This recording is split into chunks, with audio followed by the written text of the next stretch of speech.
whenever there's an episodic series, you can bet two men will talk to you. AJ Talon and Owen Finch give their thoughts on Owen and AJ Talks.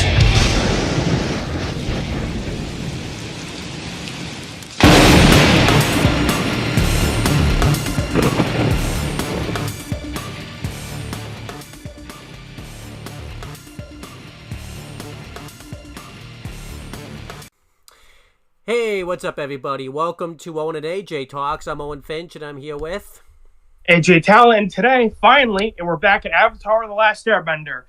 We were doing these alongside Ben 10 and Danny Phantom, but we ended up getting ahead in Ben and Danny. But now that we've taken kind of a hiatus from Ben and Danny, we're coming back to Avatar with Episode 4, Warriors of Kyoshi. Now, Owen, this is a Book 1 water. Well, it's funny I say Book 1 water, because this is the first episode taking place in the Earth Kingdom. Yeah, pretty much. First two episodes were in the South Pole, and then third episode was in, the Southern Air Temple. And then Zuko's section, I guess, was in the Earth Kingdom, but it was like a Fire Nation colony. Yeah, they don't really, that is one thing about, Book 1. They call this Book 1 water, but we don't really get a lot of time, in the, And the water tribes, yeah. Well, we're going to bitch about that when we get to it, that they barely spend any time in the North Pole. But yeah, a lot of these episodes, it doesn't really do anything, nothing water related here, I guess, except what Aang does here, so. Yeah. But yeah, so I'm excited about this, excited to get back into Avatar again.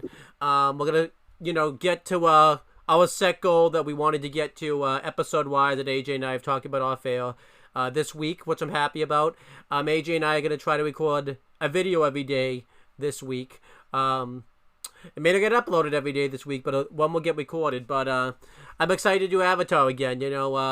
These 3 episodes, I always watched as a kid. I do have a funny story about, in prison, commercial-wise, because I remember seeing the ads for it, which we'll get to. So I'm excited to kind of get into this. So. Yeah, and this is interesting because... coming back to these episodes when we, months ago, when I rewatched it for the first time in years, I was really disappointed with Warriors of Kyoshi. But then coming back to it, now, it's kind of middled out, where I had high expectations and low expectations, and now I'm kind of okay, it's a good episode. Yeah. Oh, and do you want to guess when this aired? Well, I know the year, because I just saw the wiki of, I went to, Book 1 to see, what year it was, filmed. So I know the year. It's, 2005. First episode was February. I'm probably going to get this wrong, but I'm going to guess this is, I'm going to guess, March, 12th, 2005. You were very close. It was March 4th, 2005. Oh, I was, a few days off. Over a week off. A week and one day. I know, right? Yeah. So, that'll help me with when we do King of Omashu. But anyway, this episode was written by Nick Malice and directed by Giancarlo Volpe. Hopefully I'm pronouncing that last name correctly. Do they have wikis? Yeah, they do have wikis. Although, unfortunately, Nick is only credited as the writer for this episode, so he was, this is the only episode of Avatar he worked on. Okay. But Giancarlo directed... Well, he was assistant director in The Avatar Returns, so episode 2. And he was a writer in Tales of Ba Sing Se. He did The Tale of Momo. Oh, that's cool. He did The Tale Which is that's kind of middle of the road for that episode. Yeah. But that's still kind of cool, that he's worked on other Avatar episodes. I will say a story, too, that I have about this episode. It wasn't the most recent time you were up, but do you remember... Our cousin Summer was watching Avatar, I think either just starting it or, going through it again. This was, one of the episodes, she was watching, so we've seen this episode, in full together, kind of. We probably watched... Yeah. That was still a while ago when you think about it. Yeah. I think that was 2 or 3 years ago. But yeah, this was one of the more recent watches. Yeah. So, now that we've kind of gone over the behind-the-scenes stuff, I guess we'll get right into it. So I'm starting off. So this is picking up with Zuko, which is interesting. And this scene's kind of played for comedy, which is it's funny. Coming back to these 3 episodes that we're doing for this video, Zuko's not in it a lot. Yeah. It's funny because he was like half of last episode, and he's like the main villain of book 1. So it is kind of funny that he's like barely in these episodes. And these scenes in this episode especially are mainly comedic. He's in his room, like and kind of also meditating. too, like I think I talked about this off camera too, and since we're kind of on topic with it, originally when I've watched this episode a few times, like obviously he's in it, but you kind of forget he's not in this episode as much as you think. He's only in it like here, and then obviously like right before the commercial, and then he's in it at the end. Like I always thought he was in it, at least this episode, like more than he was, but he really isn't. He's not in next episode at all, and he comes in at the at imprisoned for like 5 seconds at the very end. Yeah. Yeah. Which I mean, like it's fine. You don't have to have Zuko in every single episode. It is surprising because you figure like the very beginning of the show you would want like the main villain in it at first, because this is like still early in the show, Yeah, especially too of how they ended things like last episode, like with him with the Southern Air Temple. Yeah. So I guess I don't know if that's really a criticism that like you should have Zuko early, like more Zuko early in the show. But I guess it is interesting because, again, you figure you would want, like, the main villain in the early episodes. Especially because the next episode is Winter Solstice, and he kind of plays, like, a pretty big role in that episode. Yeah, true. But, yeah, anyway, this is Zuko's in his room alone meditating with some some candles in front of him. I almost said fire candles, as if there's any other kind of fucking candle. My nice water candle there. They could do that in Avatar, I guess. So it's not yeah, true. Ordinary. Earth candles, though, I don't know how you do that. So, listen, being a firebender in Avatar must be so nice. You never need a lighter. That would have saved. Yeah, he's in his room. Huh? That would have saved Jackie in Yellow Jackets. Oh yeah, I know, right? yeah. R.I.P. So Zuko's in his room alone meditating. Iroh comes in. And to give Zuko some news on, because we're trying to locate the Avatar. And Zuko is actually trying to, like, listen to Iroh. Because if you remember when we had that little training scene in the first episode? Yeah, first episode. Yeah. Zuko was kind of telling Iroh, like, hey, fuck off. Like, teach me the more advanced stuff. I don't want to do your bullshit training. But here he's actually trying to, like, listen to Iroh. Being like, hey, uncle, I'm a leader of this crew. And, I should listen to your advice. I should be able to handle any bad news you give me. And then Iroh tells him, okay, well, since, you're going to be so understanding, we have no fucking clue where the Avatar is. And Zuko loses his shit. He's like, what? Give me that map. And this is interesting because you see, like, the flight pattern Aang has been taking. And, you see, like, the Southern Air Temple on there, and you see the South Pole on there, obviously, because the last 3 episodes. And you also see a couple other, like, little islands that Aang is apparently bet on. Yeah. So, obviously, a little bit of time has passed. But not too much time, because, we're seeing Aang is, like, just getting to, like, the southern continent, of the Earth Kingdom. Right, so I like that. I like that stuff's happening off screen. I do not too much time. Yeah, and I do like that they're, like, following, like, the same map that, like, the Team Avatar is, because at the end of part 2 of the season premiere, like, you saw Aang pull out this map, so I like that they're both following, like, the same map.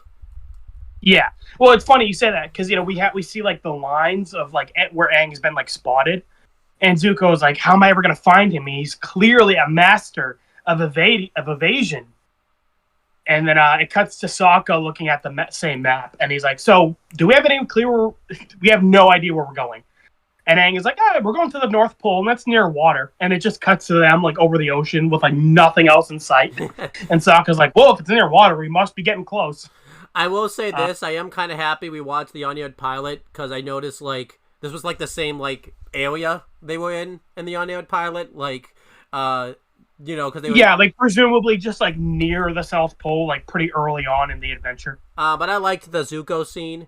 I liked that it was played for comedic. I liked that, it showed his anger and stuff, because, like, anytime he got angry, like his candles like went up in flames type of thing. So that was pretty cool. Yeah, I do like that. And then, and you know, I actually like these jokes here that they tell. You know, it's the typical like they tell you like one thing, but it's really another thing. Very like we've talked about before, Butch Hartman like. But I feel like Avatar. I think Avatar did this joke very well. Yeah, just a kind of good thing. And I like too that, you know, as we find out later, like this episode, like Aang mentioned all like these fun things that he wanted to do, and like what he's about to go. Yeah, yeah. At the end of that, at the end of the Avatar Returns, yeah, and he like mentions it, like he wants to ride a bunch of different animals, and he mentions the elephant koi, and that's what he's doing this episode. Yeah, so I like that. And you know, because they don't know about Sozon's Comet yet, because they learned about Sozon's Comet in Winter Solstice Part 2. I think it makes sense why they're kind of like okay with wasting time, because they don't know they're on like a ticking clock yet. Yeah, definitely would have been nice to know, by the way, because we would have gotten a few more episodes, and the North Pole had you know. Yeah, true. Goku I'm just saying, I think it does make sense because Aang wants to like stay on Kyoshi Island for a while. And like, if he knew about Sozon's Comet, it'd be like, Aang, what the fuck? Like, there's no time to waste. Yeah, so I like. But you know, because they know they have to defeat the Fire Nation, but as far as they know, they have time. You know. Yeah, definitely. Keep in mind, in Aang's mind, he has to master the other 3 elements, so that's going to take like, in his mind, like years possibly. Mm-hmm. So he thinks he has time, and he doesn't know he only has like 9 months. Yeah, I don't even think. I think he knows he has to like. I don't even think he even knows. He just knows he has to master the elements. He doesn't even know, like, he knows there's a war, but he doesn't even know he has to have, like, this face-off even with, like, Ozai or anything like that. Yeah, so. True. Yeah, and, you know, Boomy's the one who, like, tells him, like, you have to fight the Fire Lord in the next episode. Yeah, so he doesn't even know that, so that makes sense. Yeah. It is interesting how these shows kind of, like, wait a couple episodes to kind of, like, drop that on the main character. Because we were watching Ben 10, and Aang, Ben didn't even know the Omnitrix was called the Omnitrix until episode 5. Yeah, so... And, like, you know, like, all that stuff. So, and Danny Phantom, you know, Vlad being introduced is kind of, like, the first, like, hint that there's, like, more going on. Yeah. So it is kind of... I like how these shows kind of, like, wait a couple episodes to, like, drop these, like, bigger things on the main characters. I like this, too, because, like... And again, too, we're obviously doing this, like... coming back after seeing the whole show, like if we were just reviewing this show now, just episode 3, we wouldn't even like, we would think Aang just has all the time in the world, so we can take as much time to like go sightsee and all this type of stuff. So yeah, it doesn't really I kind of wish I could time travel back, you know, because obviously I was like 4 years old when this episode aired, so I don't really even like remember like watching it for the first time. Right. So it is interesting going. Yeah, if you went back to like when this first aired, you would think Aang like doesn't have like you know, you think he has time to spare. Yeah, exactly. But yeah, you know, and I think that fits well because, you know, Aang in this episode is kind of wasting time a bit. He's, you know, trying to show Katara this neat little like airbending trick he learned, where he takes like a marble and like spins it in a circle like over and over with his airbending. Yeah, that was a pretty cool trick. And Katara's like not really paying attention. And she does the thing, fucking, you know, like if you like your mom would do, where she's like, oh yeah, that's really interesting. It's like, okay, well you didn't even like watch me do it. Yeah. You know. I did like when she finally looked. She was like, "Oh, that's great." And Aang's even like, "Well, he wasn't even doing it." Yeah. So it's pretty cool. Yeah, I like this whole little conversation before they even get to Kyoshi because it sets up like all their plot lines. Yeah, definitely. Where Aang kind of like wants to like, you know, get some attention, you know, because I think this episode did a good job showing Aang is like a 12-year-old kid, you know. Yeah. Like he wants like attention and like all that, and especially from Katara, because you know he has like a little bit of a crush on her. Yeah. And you know she's like busy sewing Sokka's pants. Because she kind of was like, you know, in that like mother role back in the Southern Water Tribe. Mm-hmm. And I think Sokka's role here makes sense, where he's kind of a little sexist. Because, once we get to the North Pole, we find out like the Water Tribe is very like traditional in like their gender roles. So it makes sense like, why Sokka acts that way, like Hio type of thing. Yeah, it also makes sense because you know, Sokka was like the only like male over fucking the age of 8. back home, because all the guys went to go fight in the war, and he was like the oldest one left. Yeah. So he kind of took the role of like, village leader. Mm-hmm. So it makes sense why in his mind, guys should be like, the tough warriors, and like, girls should be, kind of just like, good at sewing and cooking and stuff like that. Yeah, definitely. And I do like it's not malicious, like he does like learn his lesson once he kind of gets faced with like, no, it's not that simple. I will say this too, you couldn't do this storyline though, like today type of thing, even with the culture, and like even though it gets this thin, just because of how everybody would complain about this storyline online. Well, and it's funny you mentioned that, because when they were doing the Netflix live action Avatar, they cut the storyline because they thought it was like offensive, and I was like, that sucks. Because I think the whole point of it is like, Sokka has a like skewed view of men and women, and he learns from it, and I think that's such a it's an important story, especially this is like a cartoon especially aimed at children. I think it's important for like that kind of story to be told. Especially, it doesn't really make sense to cut it either, because like that kind of you also ruined Sokka's backstory. Like his backstory was, like you said, he was the man of like the village type of thing. Right. It makes sense why Sokka's like this way, and I like that they portray it like he's wrong, but like he's not malicious. He's just fucking dumb, Yeah. And he learns his lesson, he's not being malicious about it. So, like you said, obviously with the Netflix adaptation, they cut that storyline, and I'm like, all right, everyone stop being a bunch of babies. Like it's not a taboo topic. He's sexist, and he fucking learns from it, and he learns to do better. That's good. I hate to say it too, especially look at the timeline we're in. This is like, like the 1800s type of thing. Like it's like way back in the day. Yeah, especially then. Yeah. So, like you said, they wouldn't do this kind of episode nowadays, and I think that sucks, Yeah. Like people kind of got their fucking underwear up to their nipples, like fucking everyone loosen up a little bit. And again, you're also just like you're ignoring Sokka's backstory by cutting it too, pretty much. So exactly. I haven't seen the Netflix adaptation. That's just kind of like something I've heard secondhand. Okay. That they cut. That this like plot line of Sokka learning to like, respect women. And I think that's dumb. I think they definitely should keep that in. That's important for his character. Like you said, it just changes his backstory. Yeah. If you cut that. And it's just a good moral, like it's a good episode for like, the younger audience watching this. Exactly, yeah. And keep in mind, Sokka's like my favorite character in the show. Like I love that like he learns from this. Yeah. So yeah, very short scene, but I think it does a good job, setting up the rest of this episode. And keep in mind, I do like when Sokka's like, saying like, girls are good at sewing. Katara like snaps at him. She's like, "Oh, hey, your pants are done. And I did such a good job since I'm a girl." And she just chucks it at him, and there's still a giant hole in his pants. And he's like, "Oh, come on! Like I can't walk around with these." Yeah. So I like that. Like, I like that. He's being this way too, and like Katara's not just like taking it. Because yeah, exactly. Like he gets his comeuppance from it. Yeah. So. Yeah. So they get to Kyoshi Island. Well, we don't know it's Kyoshi Island yet. But it's an island in like the southern Earth Kingdom, which again, it's cool. We're in the Earth Kingdom now. Yeah, like that. And they make a good point where we're stopping already. There's still plenty of daylight left. We're not going to get to the North Pole at this rate. Yeah. And then Aang says, no, like see, that's giant koi fish. Like I want to ride these. Mm-hmm. That's why we're here. And again, I think it makes sense because Aang doesn't know they're on a ticking clock right now.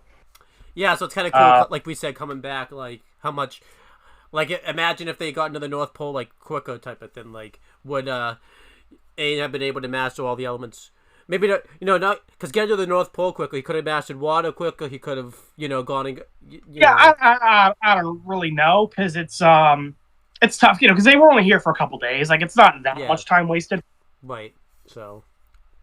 Yeah, that would be an interesting what if like because like maybe Zuko wouldn't have caught up to them in time. Yeah, Zuko had no clue where they were, and then he finds out they're on Kyoshi. Yeah, so that could be interesting. Right. But yeah, and I like the animators kind of had a little bit of fun with this. They like really exaggerate, like they do the anime thing, like you kind of pointed out in Dragon Ball, where like the body proportions will get like all skewed. Yeah. Like Aang jumps in the water and he like jumps out right away that it's cold. Yeah. And I like how Sokka is like he's clearly fucking crazy. This kid. The Aang swims out and starts riding on the koi fish. And I like that Katara is actually like impressed by him, and she's like, "Woohoo, good job, Aang!" But then when Aang looks over, Katara's like running off because Appa's like eating something he shouldn't. Yeah. And he gets like all depressed, kind of continuing that Aang is sad that Katara isn't like giving him the attention he wants. I like that. I like that doesn't overstay its welcome either, type of thing. Yeah. And that shows that's the main reason why he did this too, was to kind of impress Katara. So yeah, I think it makes sense. He's a 12-year-old kid. It makes sense he would want attention, especially from his crush. Yeah. And going off of last episode, where he finds out everyone he knew and loved is dead. I think it makes sense that he loves the attention that he's getting in this episode. Yeah. Especially because remember, he didn't want to be the Avatar. Like he never wanted to be the Avatar. So this is like the first time in his life when everyone's giving him attention that like he's like happy he's the Avatar. I don't know if you heard earlier, I almost messed up, and instead of saying impress guitar, I almost said compress guitar, like a compressor, like squish her down, like compact. Yeah. Hey, listen, he learns blood bending early, and he just fucking like crushes her into like a little ball. That would be good. Yeah. That'd be a cool what if Aang learned blood bending. Yeah, so Aang's on the koi fish, but then he gets knocked off, and then something a little bit bigger than a koi fish pops out because it eats one of the koi fish. I didn't notice this until I watched this episode like this year that like what did it kill the koi fish? Yeah, I just thought I didn't know why I thought happened to them. But like it makes sense when they don't come back like later on. So like yeah, I guess that is how they get away with it on kids shows. Like it gets dragged into the water. It just swam away. Yeah, it didn't die. Shut up. But yeah, I don't know what I thought happened to the koi fish when I was younger, because clearly it's kind of clear as day that like this then eats like the koi fish. Like it's pretty obvious that happens. So I don't know. Like I don't know what I thought as a kid, type of thing. So. And this thing is big. Keep in mind, remember like this thing, Aang was like hanging onto its like fin, like and then this thing like ate it for breakfast. So this thing is huge. Yeah. And the koi fish are pretty big themselves, by the way. They're not like small. Yeah, that's what I was just saying. That the koi fish are like 10 times as big as Aang. Yeah. And this thing is like 20 times as big as the koi fish. Yeah. So Aang ends up like running on the water away. I guess Aang's a waterbender early because he was running on the water. Yeah. And I get, like I was saying, I like the animators kind of had some fun with this, where like Aang is like running like really like in a cartoony way, like it's very comedic. Yeah, I liked this. And he was running so fast that like he ended up fucking body slamming Sokka. I like that Sokka's the one that even had to warn him too about like the creature and all that. Like he didn't even. Yeah, and I like we don't really get a good view of it now, and like we see it fully like later. Kind of remind you of the meta, like in Recovery 1. Yeah, in Red vs. Blue and Recovery 1, where we didn't like really see it at first, and like it took a while for us to get a good view of it. Yeah. So I feel like I like it when shows do that. Like it kind of.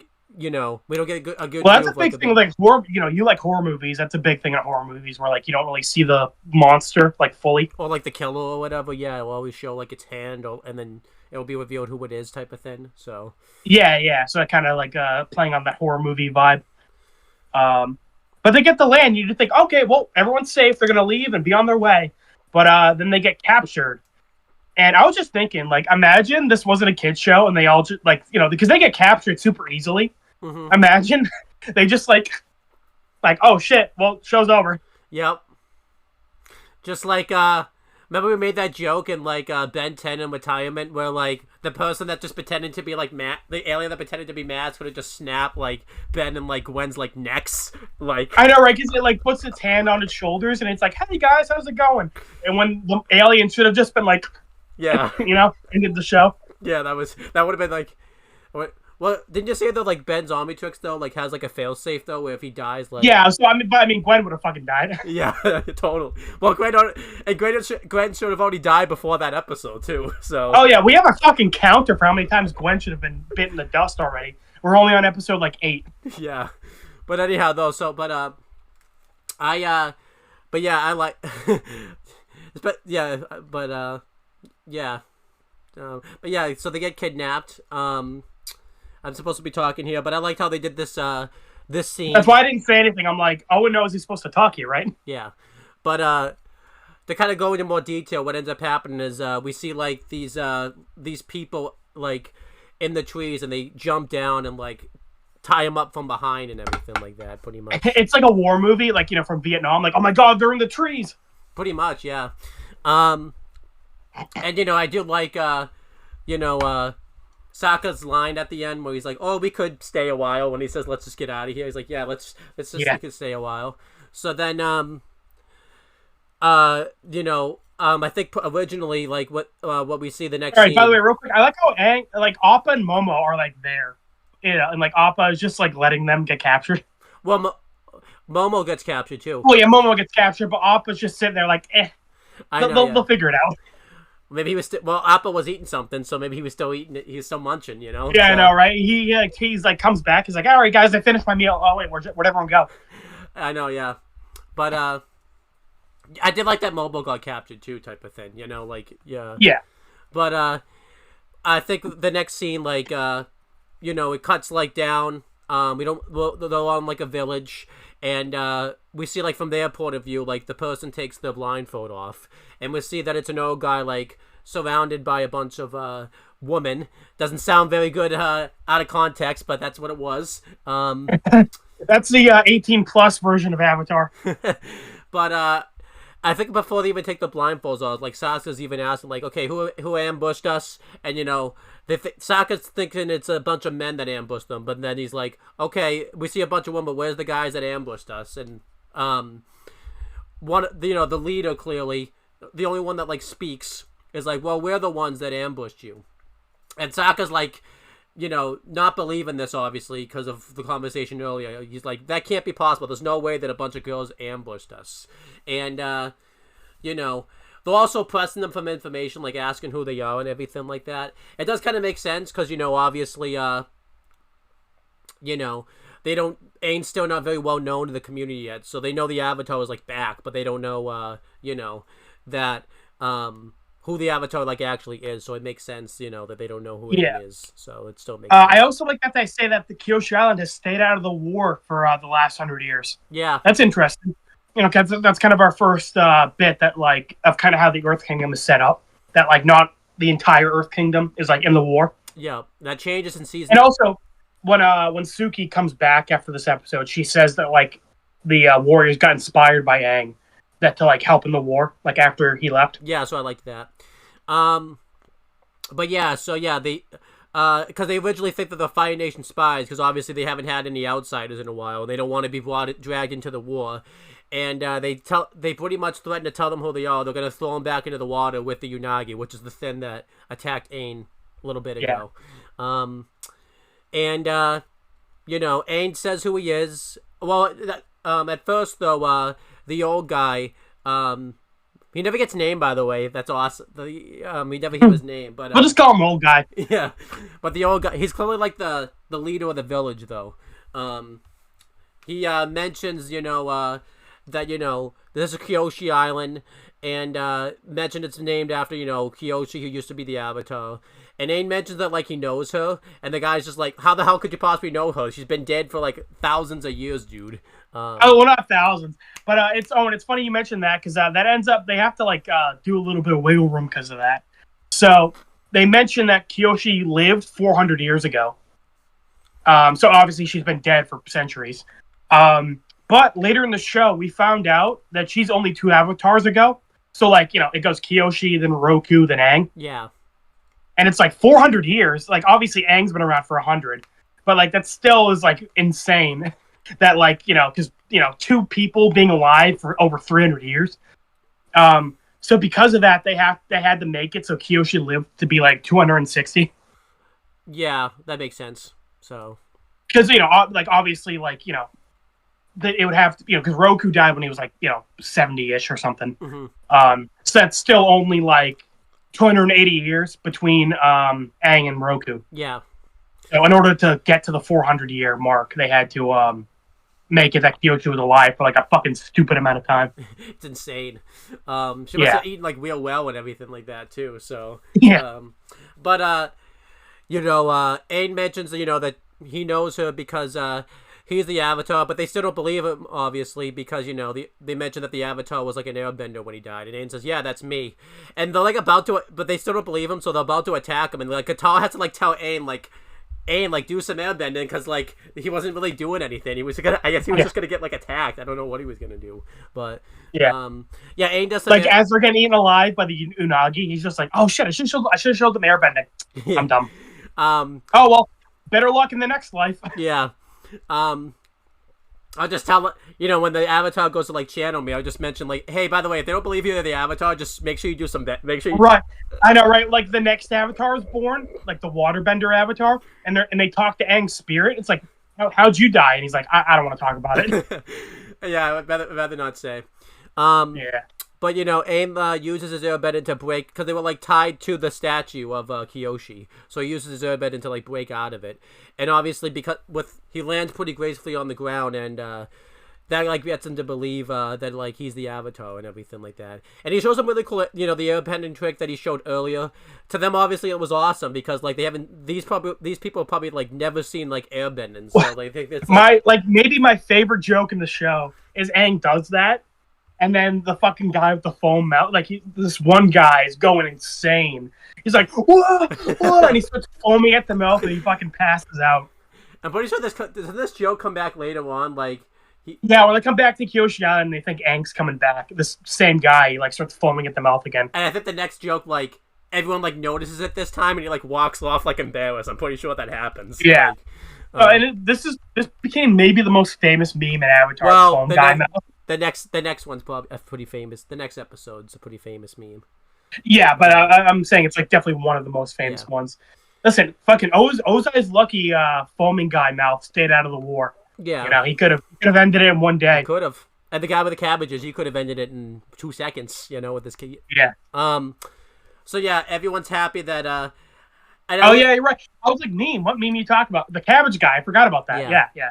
I will say this: the old guy, by the way. I thought he was in this episode a lot more because he shows up here and then he shows up at the end, and then we see him a lot, like when they go back. I always thought he was in like the original like episode like more. Yeah, he was only in this for like there's 2 scenes. So at the end when he's like, "Thank you, Avatar," it's like, bro, you haven't been in this fucking episode. He's just why are you saying thank you? Yeah, he's just chilling in his house. So, I know, right? But word gets around, because everyone says word of mouth goes a long way, and that's what happens in Avatar too, because there's no other way to talk to people except word of mouth. That the Avatars in Kyoshi. I like to how it spread. Like obviously someone here said something, and then like we see like someone like collecting fish heard about it, then someone like breading the fish, and then we see like because Zuko got like fish. And like that guy told him, so I like that when Zuko finds out it's not a complete coincidence. It spread pretty naturally. I thought that was cool. Yeah, I also like how when you see like the different people are like mentioning it, like the screen gets slowly redder and redder. Yeah, the girl says it to the fisherman says it to the merchant, and then it shows like the merchant to the Fire Nation guy. Yeah, and then like it slowly gets redder and redder until you see Zuko. It also makes sense because again, as we mentioned in the previous episode. The Fire Nation has like made colonies in the Earth Kingdom, so it makes sense. Like, there's probably a Fire Nation colony not too far from here, especially because in 2 episodes from now, we go to an Earth Kingdom village that has been taken over by the Fire Nation. Yeah, so that's pretty cool how it spread that way.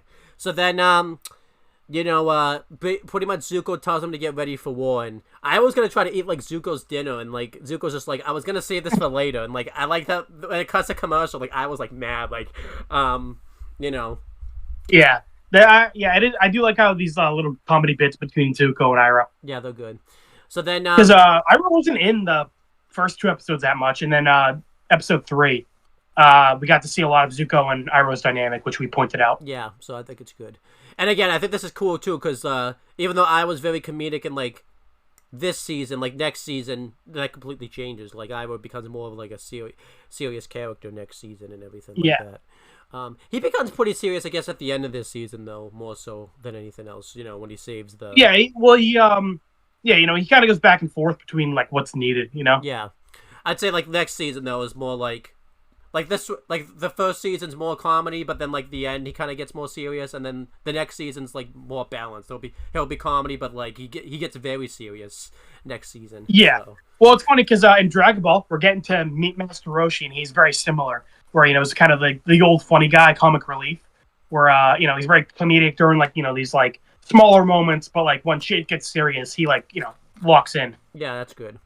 So then, it comes back from commercial, and we see at this point that Team Avatar. I know we don't know them as that yet, but we're just gonna call them that. But they'll pretty much get. Yeah, they don't call themselves Team Avatar till like book 2, so we're calling them Team Avatar. Yeah, but they're getting the royal treatment. Because obviously Aang's the Avatars. And Aang's pretty happy about this. Katara's though warning him like not to let this go for over your head, and like that they can't stay in one place for very long because of how dangerous it is with people knowing he's the Avatar since he's being hunted. That makes sense, obviously, because they know they're being hunted by Zuko because of the end of the Avatar Returns and stuff. And that was the whole plot of the Avatar Returns. And well, it's also I'm not sure if everyone knows that, because remember the old guy just says like the Avatar hasn't been seen for 100 years. Yeah. So like they had no clue the Avatar was back. So it seems like not everyone is aware that the Avatar is back. Yeah. So, but Aang's even saying like but Katara's even saying like it's dangerous to stay in one place for very long. So yeah. Because they know they're which I think is a good thing to have early on. Like we said, wouldn't make sense if they know about Sozin's Comet. And also, this episode establishes like why, like they're always like on the move, because if they stay too long, like Fire Nation's gonna come and burn the place down. Yeah. So then Aang promises he's not gonna let the Avatar stuff get to his head. I'll just mention all of the stuff that revolves around like Aang now, and then we can talk about all the Sokka stuff late. Yeah. So Aang. Well, should I say the Sokka stuff first? Because your stuff like leads into the Unagi thing. Yeah, sure. So yeah. Well, in that scene where Aang and Katara are talking about like not letting the stuff get to his head, Sokka's being pretty bitter, and he doesn't want to like eat in the feast they made them. And it's like Aang's like, "What? You're always hungry." Mm-hmm. And Katara brings up that like he's just upset that a bunch of girls beat him. So he storms off. Well, I also like when he storms off, he like grabs a bunch of the food too. Yeah. So like he did end up taking the food. And also I think you forgot to point out that the Kyoshi statue they were like tied to, like all the paint was kind of like going off, like they weren't really like maintaining it. But now that Aang's back, they're like, repainting the statue and like refurbishing it. Yeah, I liked that. That was good.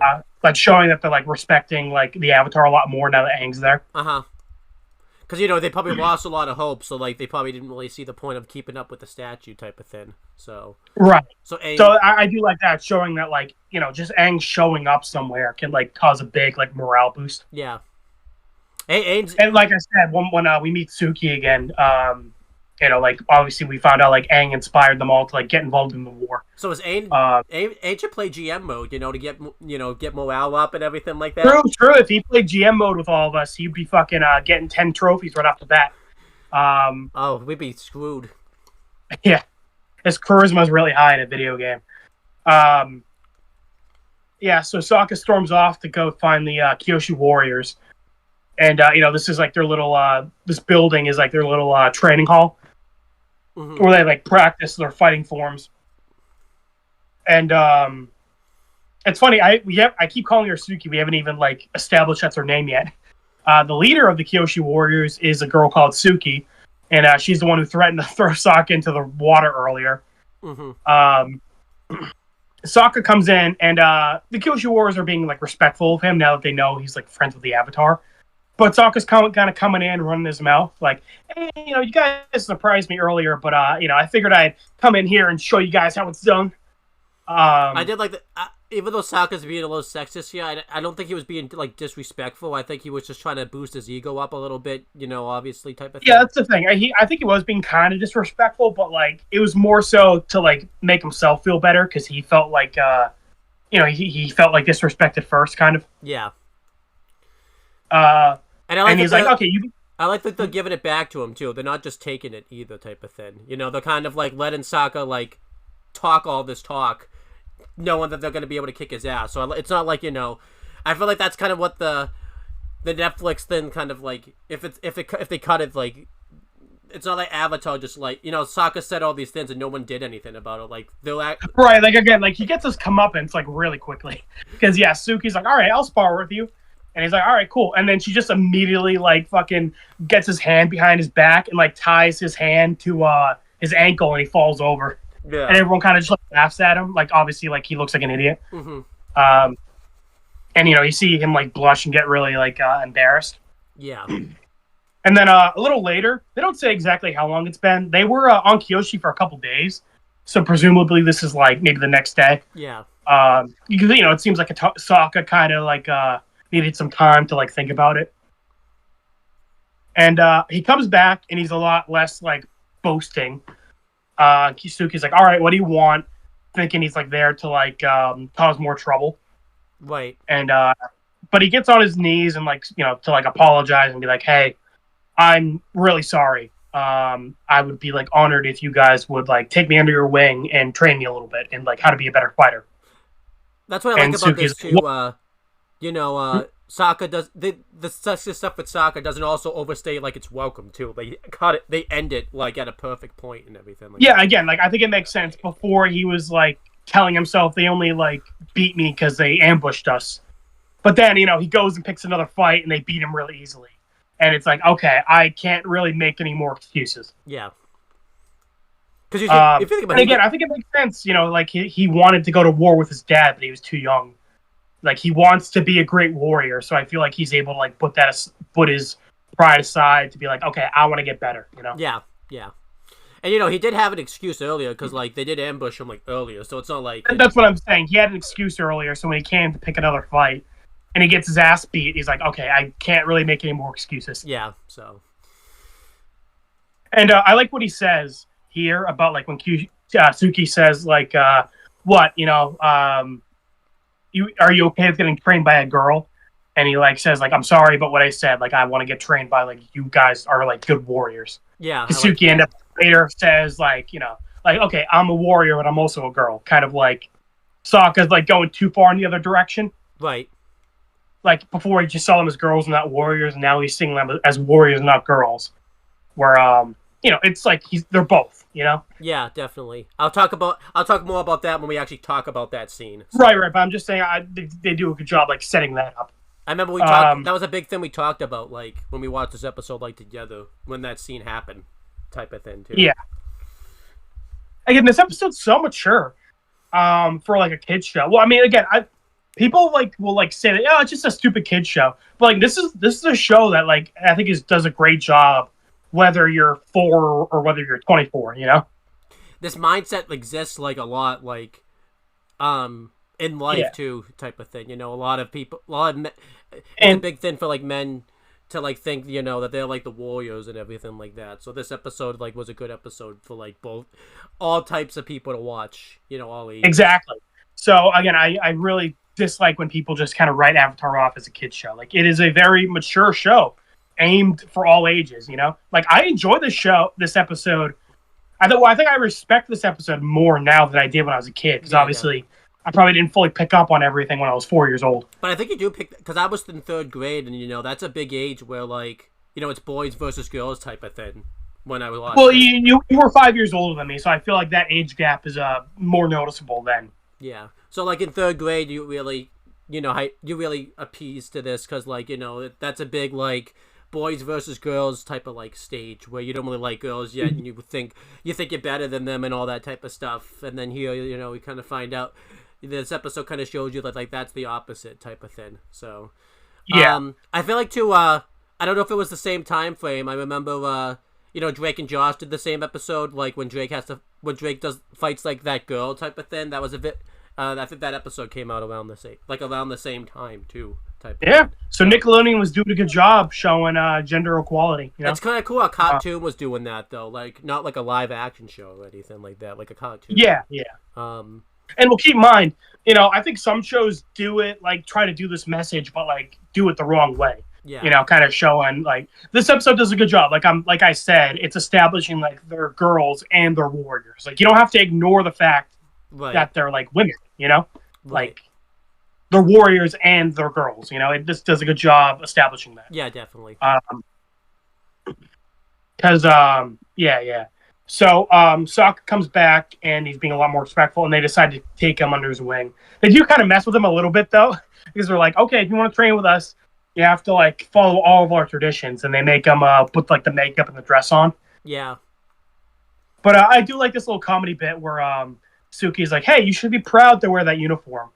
It's these warriors have been wearing it for generations, and it symbolizes like honor and courage. And Sokka starts to be like, honor and courage, huh? Like he starts to feel better about it. Then Aang comes by, and he's like, hey, Sokka, nice dress. And he starts to get embarrassed again. Yeah. I don't think Aang was being sexist to you either. I think he was just kind of giving Sokka shit more so than anything else. So. I think he was being genuine. He was like, hey, Sokka, nice dress. Yeah. Like not even like, thinking about it. Right. So like but like out of context, you think that's what Aang's doing type of thing. So right. That's what I'm saying. Like Aang is like really innocent. So like I feel like he was being genuine. Like he thought it was a genuine compliment. Yeah. So that's awesome. Yeah. And then we see Sokka training with Suki. One-on-one, I guess like all the other girls fucked off. Yeah, the rest of the thing's like just about Suki. Suki's like the only one of like this group that like talks. No one else like talks in this group. So yeah, which I'm happy about, because Suki ends up being a main character. Yeah. Well, like not main, she ends up being a recurring character. And and we're gonna bitch about it when we get to the North Pole. But Sokka and Yue did not get nearly enough screen time for their romance. This episode did that 100 times better. I think they got more screen time in this episode than they did their entire like romance type of thing. So. Yeah, this episode did a good job. Like I get why Sokka and Suki end up like having crushes on each other later in the show. Yeah. They get because they're there for a couple days. We get to see like kind of what they're doing. Suki training Sokka, and Suki's kind of telling him like, hey, like don't rush. It took me a long time to like master these like forms, you don't need to rush. And then Sokka ends up kind of like getting the better of her. Like she charges at him, and he's able to like kind of knock her on her ass. And he's like, "Ha, come on, I got you. I totally got you." I liked this. This actually, and it felt like Sokka like earned this type of thing too. Like, yeah, because she gets like defensive, like, "Hey, come on, I did that on purpose to make you feel better." And he's like, "No, I got you. Admit it." Yeah. And she's like, "Okay, fine, you got me." I like they're having like a banter. They're kind of like Suki kind of did what Sokka did and kind of like try to deflect it, and then, but she's like, okay, no, fine, you got me. That was a good one. And again, I get why Suki kind of like ends up kind of having a crush on Sokka towards the end of the episode. Yeah, because he gets like, he humbles himself and he legitimately like improves, Yeah. He doesn't become an asshole or anything like that. So. Yeah. I think that's pretty much the end, because then, it actually like ends with the old guy coming to like tell them that like the Fire Nation show. Yeah, the invasion happens. Yeah. But like that's So you talk about what Aang's been up to while Sokka is spending time with Suki. But overall, I like the Sokka plot. I like that Sokka got his own plot. And this, like I said, this kind of matures like Sokka as a character. It's a little bit of a callback to kind of how he acted towards like Aang, like during the beginning parts of the show, where like he changed his mind of Aang. This changes like Sokka's like pride and everything like that, and everything like that. So I like this. But doing all because I think Sokka's pride ends up being a big thing. Obviously, he wants to be a great warrior like his dad. He felt like he had to be stronger than the girls. Later, he ends up getting defensive that like he's not a bender like everyone else, and he wants to like prove that he's just as good at like fighting as them. Yeah, I liked that. So it ends up being like, even though he gets over like his sexism in this episode, like the overall like he's very prideful. Like that ends up being like a recurring thing throughout the show. I liked that, yeah. So then the stuff continues with Aang, and they do like a nice little montage. And I like this because, a big thing for Aang was he didn't really want to be the Avatar, so it's nice to see, like, Aang just enjoying being the Avatar. So you see, like, in this montage, he's getting chased by a bunch of girls, and I like it, too, because he's trying to, like, avoid them. Like, he uses his air scooter to, like, just float in the air, but it gives out on him, so he ends up getting, like, trampled. And Another one was a painter tries to like paint the avatar, and like more people just keep showing up, and this guy has a pretty relatable response. Once too many people was like there, he's just like, yeah, nope, I'm done, I'm clocking out. Like he just leaves. I loved it. And I know it's also funny because I like forgot the show is obviously like they don't have the technology we do. So like yeah, back then if you fucking wanted to like have a picture taken, someone had to like paint you for like an hour. Yeah. But so it's like, no, this is too much work. I'm done. Like he gave up painting the avatar, like something he's never gonna have a chance because there was too many people there. That's actually kind of pretty relatable. So yeah, I know, right? He's like, nah, fuck this, not worth it. It shows Aang like doing push-ups, and obviously one of the things that he ends up doing is he does like instead of a clap push-up, he does he has no hands and he's just blowing on the ground, using his airbending skills to like do the push-ups. That's impressive, cool. Yeah.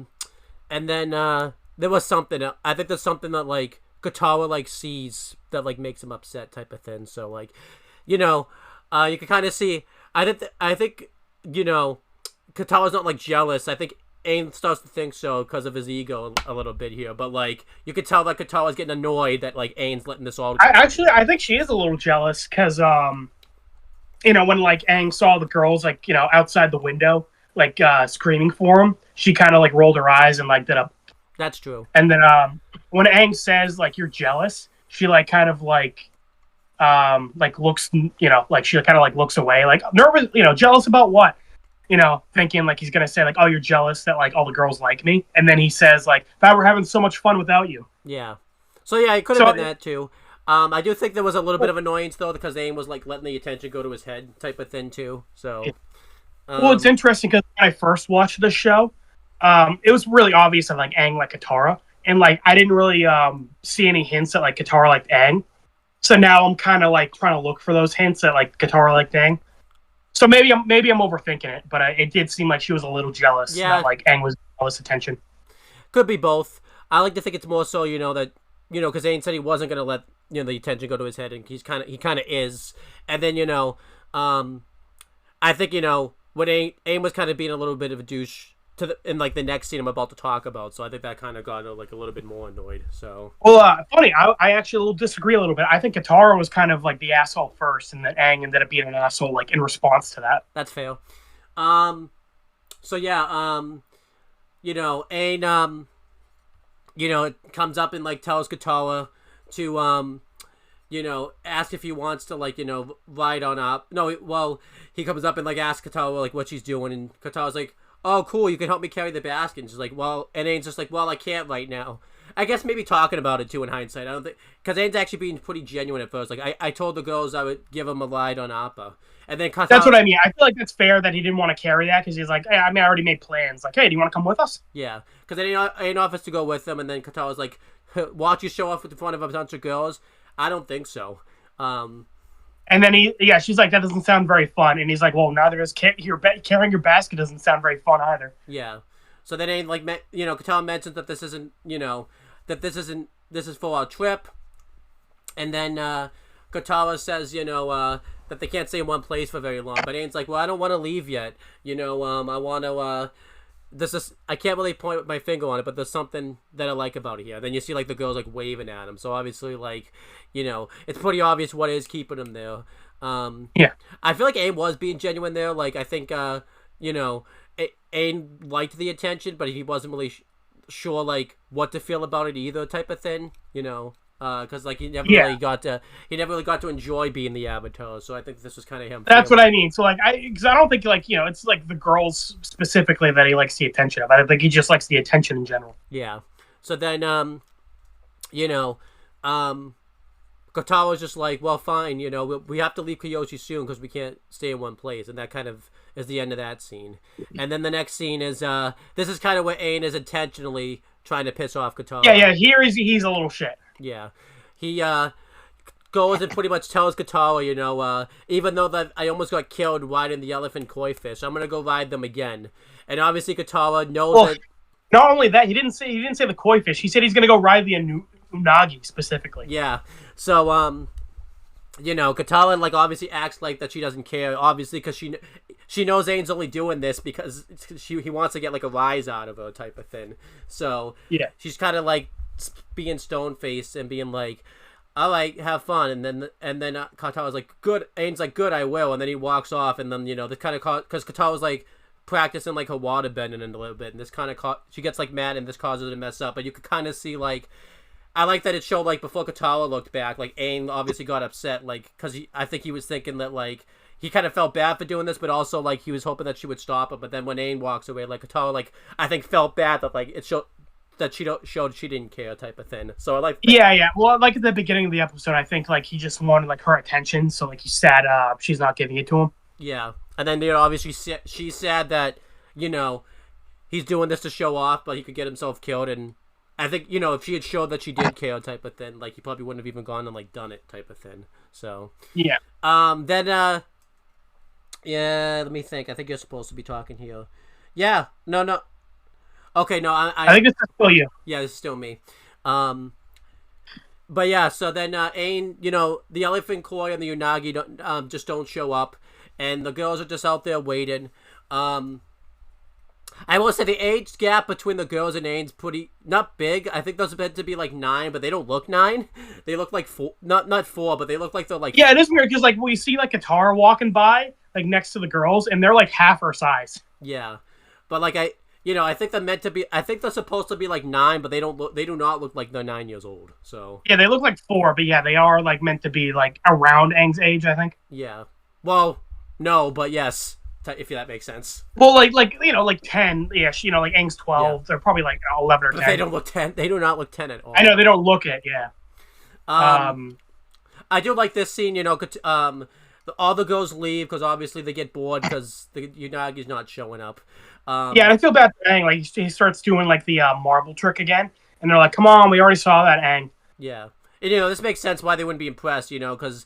They're anticipating Aang's gonna ride this like big animal, and then all of a sudden like they're not showing up, and then he's showing them a trick they've probably seen like 20 times by this point. So yeah. So they all leave. Katawa shows up, and Aang's kind of happy that she's there, and Katawa's like, I just wanted to see if you were okay, and Aang's just like.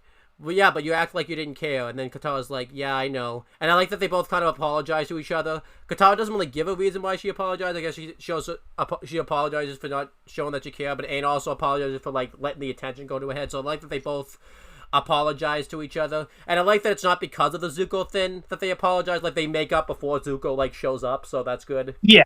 And, yeah, like you said, I like that it kind of gets resolved. Like with Sokka's thing. I'm glad they don't like make it a huge deal. Like they both realize they were wrong and they apologize, and it's all good. And then Aang's about to swim back to shore, and then the Unagi shows up, and I really like how they did this. Like you saw the Unagi waited specifically for the girls to leave. Yeah, the Unagi knew like that would be too much for the girls' 9-year-old brain to see like Aang get eaten alive type of thing. Like that's too much. Not in the age demographic for the Unagi. You have to be at least 10 to see Aang get eaten type of thing. So, yeah, I know, right? Imagine one of them was like 10. Imagine one of them was like 10 and like that. Oh yeah, The Unagi's like sitting in the water, like doing a count. Like, God damn it! And then as soon as Katara walked up, it's like, oh, that girl's 14. All right, we're good. We're good. It's like the Death Note thing, and they could just this person not consider the lifespan, but consider their age, like their ages type of thing. This then, like, all right. But yeah, the Unagi shows up. I liked how they went to commercial here. Like it swam like underneath Aang, and like Aang was like on its head, and they did a good job going to commercial here. And I like this fight. I like this little fight that he has with the Unagi. Aang, it throws Aang to the water. Aang's trying to hold on, and this thing's like trying to eat Aang. He's holding on to like its antlers. It's type of thing. And Aang's like swimming around, and the Unagi's like looking to eat Aang, but Aang gets like slammed into the water pretty hard too. Like this knocks Aang out like completely, pretty much. Yeah. And Katara like rushes into the water to go get Aang before like the Unagi shows up, and they did a really good chase scene here where like you see Katara and the Unagi, and you wonder like who's gonna get to Aang first. It was obviously the Unagi. That's Aang just died. Yeah, show's over. Man, really short show.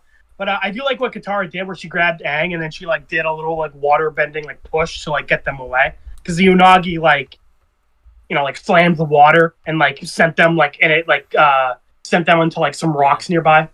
I feel like this happened. But like because Katara did like a little water bending push, they didn't like get the full brunt of it. Yeah. And then I do like that this was a little bit of a reference to the unaired pilot, because then Zuko shows up, so like, and they fought like a creature, like in the unaired pilot, so. Oh yeah, and we saw the Unagi the full of it. It's like a little like a little eel with like whiskers on it. Little eel, it's more than it's not little. Okay, well, like an eel, like a black eel. Yeah. Very very big black eel, with whiskers. And honestly, I feel like the serpent from the Serpent's Past is like Serpent's Past is more famous, but I like this one. I like this one more. Yeah, I do too. I like the color more. I like how big it is, and this thing. I think this thing's a really good like threat type of thing too. So. Well, it's just funny because I feel like when most people think of like Avatar, like monsters, like the serpent from the Serpent's Past is like what people think of. Yeah, I always think. But I like this one more than that. Yeah.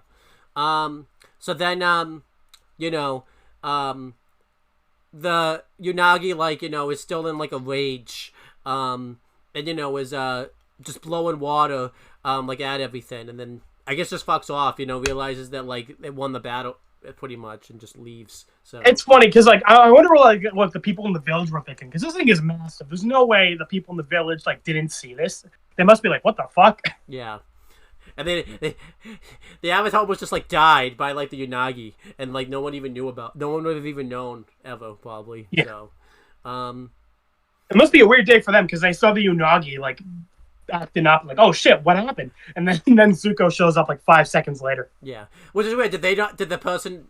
I guess the person driving Zuko's like ship like they had to have like seen this type of thing. Yeah, well, it's also the Unagi, I guess, didn't give a shit that like it's like looking around and then it leaves, and then like Zuko's ship is like coming into the background, and the Unagi just like doesn't give a fuck. I think the Unagi knows like what happened to the serpent, from oh yeah, true. Pilot. In the pilot, yeah, Zuko fucking beheaded it and like cooked it. Yeah, that's true. So like the Unagi knew better, but yeah. So Katara sees that Zuko shows up, and Zuko comes out and says that he wants the Avatar alive. He's on him and his two background people. Are on like the rhinos. I like that they brought the rhinos back. That was cool. I like the rhinos. Yeah. And Aang's knocked out, and Katara. I think he drowned a little bit because Katara like bended the water like out of his like throat type. Yeah, well, he probably got some water in his lungs, so she like took it out, which is like a really cool application of the bending.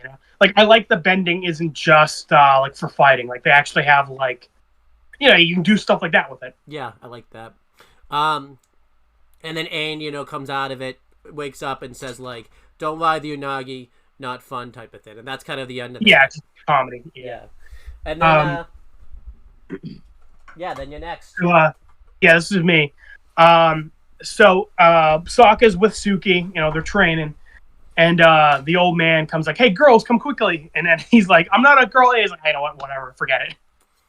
I like good comedy because it makes sense, because he probably isn't used to like the warriors being like guys, because they've always been girls type of thing. So yeah, because Suki mentioned earlier like they don't usually train like outsiders, let alone boys.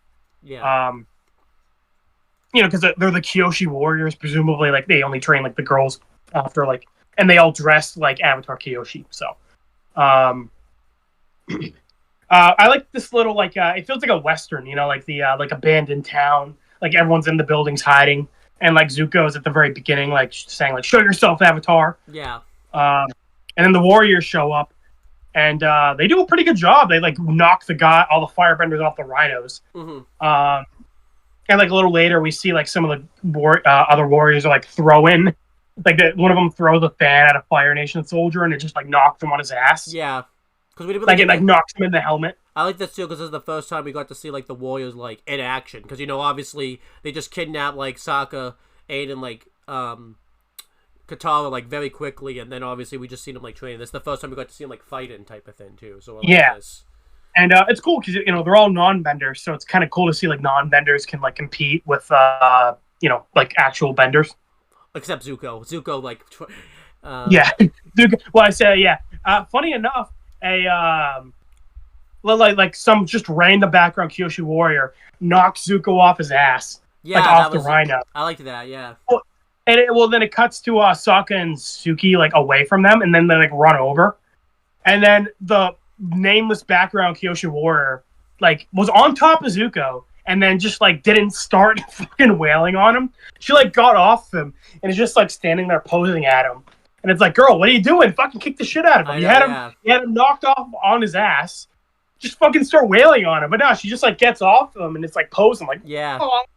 This new back. And then Zuko just like starts like he's on the ground. He just like does a little fire spin and like knocks her through like a little door like into the building. Mm-hmm. Well, the door was a little like bead thing. It wasn't like a hard door. Yeah, I like. She didn't like, slam into the wall. I liked this though, because like Zuko did this in the Agni Kai with like Zhao, so I like that he did it again like Hio type of thing. Yeah, when he was on the ground and he like got back up by doing the fire spin. Yeah. Well, it's funny. Sokka actually did a pretty good job. Like he did the fire spin. He knocked nameless background Kyoshi warrior into the building. He knocked Suki into like a little pillar and like she hit her head and like knocked her out. Mm-hmm. Sokka actually like jumped over the fire spin, but then Zuko did a second one and like then knocked Sokka up. Sokka got off pretty easy this time around. No, I'm just saying it's really cool that Sokka actually managed to like dodge the first one, but Suki and the other one didn't. Yeah, I like this a lot. Yeah. Kind of showing, Sokka's not like even though Suki's like a better fighter than him, he's not like useless. He did a pretty good job. Yeah. But yeah, like I said, so, didn't really matter much because Zuko, not Suko, Zuko. It's tough because we got Sokka, we got Suki, and then we got Zuko. Yeah. They all like sound similar. So Zuko just knocks Sokka on his ass. But then Aang shows up, and Owen, I know you put in the notes that you do Aang versus Zuko. It's not really much of a fight though. It lasts 10 seconds because Aang just picks up the spans off the ground, and they just like knock Zuko into a building. Yeah. That was underwhelming. Yeah, a little bit. Because Zuko's supposed to be like the main threat, so Aang just like beating Zuko in like 10 seconds is like, all right, that kind of sucks. Yeah, especially it was like built up the whole time that they were gonna have this is like the first face off again too, like after the Avatar returns, so it's a little underwhelming. Yeah. And especially too, because like Zuko was relentless in the Avatar Returns. Remember, they fought in the bedroom, like Aang knocked him out, but then like Zuko, as Aang is like flying, jumps off the ship and like grabs him and drags him back down. Yeah. Like Zuko was fucking, even though he got like, Aang kind of beat him, Zuko was like relentless. He was not giving up. Yeah. But here, Aang just kind of like fucking knocks him into a building, and he gets back up, but like he doesn't fight Aang again. Yeah, it was a little underwhelming. I do like though, like at least Aang doesn't like beat Zuko completely though. It's kind of like a hit and run type of thing. So yeah, that's what I'm saying. But yeah, like it's not really much of a fight. Aang kind of just knocks him in the building, and then he goes up to Katara, and Aang feels guilty because like all the buildings are on fire from like the fight. All the villagers are scared. And Katara says like, okay, like I know it feels wrong to just like leave these people, but like Zuko will follow us if we leave. And this kind of ties back to, like, earlier, because Aang's feeling guilty because, like, he let all that attention go to his head. Like, had they have just left earlier, Zuko would have even, Zuko probably, like, wouldn't have... I mean, he might have... I mean, the fight probably would have still been pretty bad, but not as bad type of thing, because Zuko... Yeah, like at worst, Zuko would have, like, showed up. They would have fought, but when he realized Aang wasn't here, he probably would have just left. Yeah. So, like, I think Aang feels guilty that, like, because because they overstayed their welcome. Even though they could have stayed there all they wanted, but because they stayed in one place too long, it what kind of Katara said would happen, where like it pretty much burnt the town down and everything like that. We didn't start the fire, but Aang kind of somberly says like, I'm gonna go get Appa, and then we get like a little goodbye between Sokka and Suki. Yeah, Sokka and Suki, like they're like kind of like hiding behind a building. I guess Aang told them like off screen, like, "Hey, we're leaving," because like they're like saying goodbye. Mm-hmm. And Sokka wants to apologize again, that he treated her like a girl instead of like a warrior. And then, like I said, Suki says like, "Hey, I am a warrior, but I'm also a girl too," because she kisses him on the cheek before he leaves. Yeah, I like kind of showing like that she likes him. I like this, because like I like that, Avatar showed like, because typically when we see stories done like where you want to treat like the, treat women better type of thing, not be sexist. I like that Avatar took in the other approach, was like, yeah, but also still remember like I'm a girl, like I have feelings and everything like that type of thing. So, right. It's not, don't like overdo it type of thing. Don't just like completely. I mean, I am a good warrior and everything like that, but I also still want to be treated like a woman type of thing. So I like that. Yeah, and it makes sense. She says that to Sokka because if she has a crush on him, like she wants him to like still see her as a girl. Yeah. So. And it's funny. I'm pretty sure they didn't plan on bringing Suki back. Like I think she was just going to be a one-off, but they ended up bringing her back, and I think that was a good decision. Yeah, so this scene means a lot more now than like it did probably back then. So. I think it makes sense they didn't start dating like here because like as far as I knew, like Sokka they weren't gonna see each other anytime soon. Mm-hmm. But like when they see each other again, I think it makes sense they like officially start dating. Yeah, so I like that. But I like like Sokka changed from this experience too type of thing. He's not like the same sexist person or anything like that type of thing. So I am curious what Sokka was thinking because like obviously he started dating Yue in the North Pole. So like I don't know, I'm kind of curious what he thought, like if he liked Suki back here. Yeah, because like he started dating Yue in the North Pole. Like was he thinking? Like, I guess like his thought process was like he kind of likes her, but like he liked Yue more, and he didn't know if he was ever going to see Suki again. Yeah, because he doesn't even recognize. Because when we see her again, she's not in the Kyoshi like warrior makeup. So like, but I do because then when they go back to Kyoshi, he like asks about her too. So like, was there something more going on there type of thing too? Yeah, so I feel like he did like have a crush on her, but like he was spending a lot of time with Yue, so he kind of like put that on the back burner. Yeah, definitely. Yeah, so I'm just saying I was curious what he was thinking exactly. But yeah, as she gives him a little kiss on the cheek, and he at that time, Appa shows up, and then Sokka hops on, and Katara and Sokka are getting ready to take off, and then you talk about this part. Yeah, so Aang obviously feels guilty that the town's like in ruin, pretty much, but Katara's like, look, I know she's kind of trying to give Aang motivation, like, I know it looks bad, but like we actually did the right thing by like leaving, because Zuko would have. And I do like too, like when Zuko, because Katara ends up being right, because like I forgot to talk about this part when Zuko sees that Appa's leaving, like they pretty much go right after like Team Avatar, like they completely leave the village. They don't fight. Oh, and you can't call them yet. You have to wait until the drill episode. That's when they officially start calling themselves Team Avatar. You can't do it yet. I've already been doing it, so it's happening. So yeah, I have to accept. But Aang still feels guilty, so he jumps off Appa, and sorry, the way you say that, like Aang feels guilty, so he fucking jumps off Appa like to kill himself. But like he has a determined look on his face, and he's determined to kill himself. Yes, he is. But yeah, he goes into the water, grabs the Unagi, and uses the Unagi's like whiskers to control it, and he it's like Ratatouille, just pull on the hair and it'll like puppet them. Yeah, so he blows like the water all over the village and basically puts the fire out, and kind of shows that he saved the town type of thing.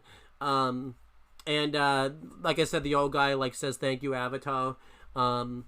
It's like, who the fuck are you? He's maybe him and Kita's dad are like in like a club and they don't get a name type of thing. So I know, right? Like cool characters who don't have a name for some reason. Yeah. And who's cooler, this guy or Kita's? Probably Kita's dad, right? Oh, Kita's dad, of course. Fucking did this guy make his son cry, crush his hopes and dreams while he smiled in the background? I don't think so. I don't know, actually. He could. We don't know. He could. He's just like the little kid just asking, his son's like asking like if the Avatar's ever coming back, like before Aang came back. He's like, yeah, of course the Avatar's coming back, knowing the Avatar's probably never coming back. He's like rubbing his hands like, oh, I can't wait to fucking tell him no and then crush his dreams. Do they and that animation will be on purpose, by the way, too. That's not going to be an accident. Oh, 100%. Yeah, it won't be like the Kiss Sis where it was 100% fucking unintentional. And then when Aang goes back on Appa, Aang even tells like Katara's like, I know, that was stupid and dumb, and Katara's just like, yes, it was, but she's like happy for him because like Aang did like the stupid and dumb thing to like save the town pretty much. So Yeah. And I like how Aang like smiles, like he's really happy that he finally got like Katara's attention. yeah. And that's Kyoshi Island. We made pretty good time. We went a little over the 40 minutes, but like not too much. It ended up being like 55 an hour, I think. Overall, I thought this episode, I think it's pretty solid. I'm gonna give it like a B. Yeah, I think a B is reasonable. I really like Sokka and Aang's plots, even though Sokka's like the B plot. Like it feels pretty even with Aang's. Yeah. I think the biggest issue was like it wasn't that Zuko wasn't in it that much. It's that like he got treated like a joke. Yeah. And you didn't point it out, but like when Aang kind of released all the water in the town to put out the fires, they just had a shot of like Zuko and all of his men like all wet on the rhino, and they're all like, damn it, we're all soaked. I don't know. I mean, like, it just feels like Zuko's supposed to be like the main threat of the book. So it feels a little sad. It sucks that they're kind of treating him like a joke. Yeah, I didn't like that too much. Other than that, and like the fight that him and Aang have here, like, is a little disappointing and a little underwhelming. So yeah, I mean, I'm like, it's not even really a fight. Like Zuko throws like one fireball, and then Aang just fucking shoots him into a building. Yeah. So, but overall, I like learning about like the past avatars. Like you said, I like. Yeah, that was coming back to this the first time on a rewatch. I was disappointed because I forgot we didn't really learn much about Avatar Kyoshi. But then coming back to this, like for the second rewatch, I liked it a lot more. Like kind of remembering, like, okay, even though we don't learn a lot about Kyoshi, it's still cool to like learn a little bit. Yeah. So. But yeah, I give it a B as well.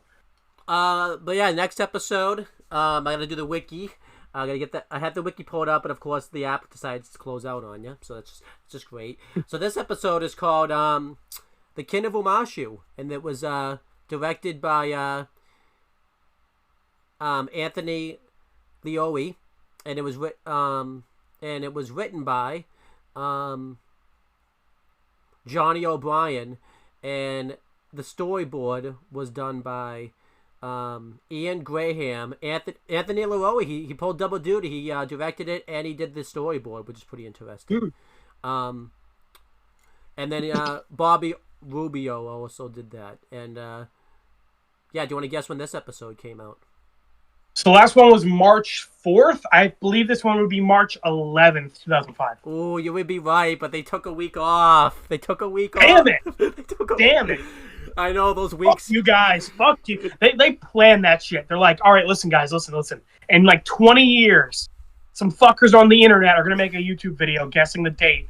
We got to take a week off specifically to fuck that guy over. Oh, totally. But yeah, they took a week off, so it's March 18th, 2005. So, yeah, just taking a nice little week off. So, By the way, you can't ask me the other day for the next episode, so I already saw it. So I might have to ask you. So. Well, I mean, I'm doing the wiki for the next episode, so. I know, but I'm saying I already saw it, is what I'm saying, because it's underneath. Oh. So I'll just ask you. Oh, I don't know how we'll do that, but we'll figure it out. But yeah, let's talk about this one. This is called Kin of Umashu. And the first episode is, the first, like, shot is, like, Aang, Katara, Sokka, Appa, and Momo. See, I didn't call them Team Avatar this time. I learned my lesson. Yeah. You have to say their names one at a time. You can't simplify it. Owen, I like how in the notes you put arriving to Moshu. Oh, I meant to write Omashu, so. I wrote Moshi, not even Moshu. So. Oh, yeah, Moshi, yeah. Oh, thanks, Owen. So it's even worse, farther off than I thought. So I like, Omashu is really cool. It is, as we find out, it's the second biggest city in the Earth Kingdom. Mm-hmm. I liked this a lot, by the way. I like the way Omashu was drawn. I would say, like, the art style and, like, the drawing in Omashu was probably my favorite out of the 3 episodes we're going to review. Yeah, definitely the coolest setting, I would say, out of the 3, these last 3 episodes. But yeah, so we see the The Or, I outside, mean, these episodes. I like the Southern Air Temple the most so far. yeah, and we see, they arrive to Omashu, and Aang's like, "Wow, look at the Earth Kingdom of Omashu." And I like that Katara and Sokka, because they haven't seen this before. They're playing the role of like us, because this is our first time of seeing it, and obviously Katara and Sokka are, like, think this is like grand. They talk about how big the building is. Sokka has a pretty funny line where he mentions like they have buildings here that don't melt because obviously they came from the South Pole. So Yeah. You made a good point about the kind of fish out of the water thing.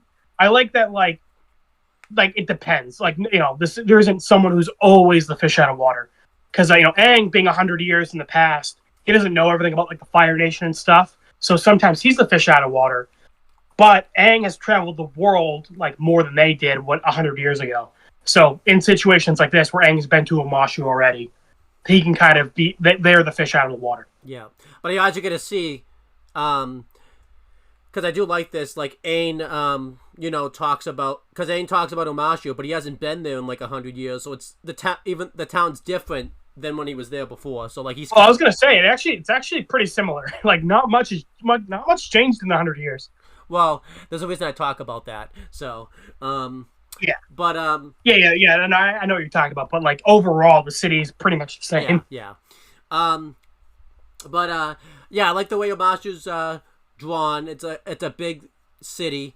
It's kind of like on a hill, like it's like I think like the castle's at the top and everything kind of just like goes down from there. Yeah, I think it looks really cool.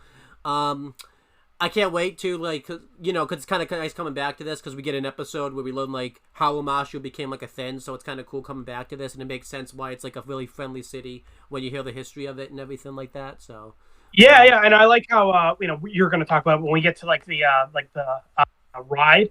It's kind of cool. We get to see a good amount of the city, like as they're like fucking rampaging through it. Yeah, but yeah, Aang's about to just go into the city. And Katara's just like, you really can't go there as the Avatar because like you'll be too recognizable.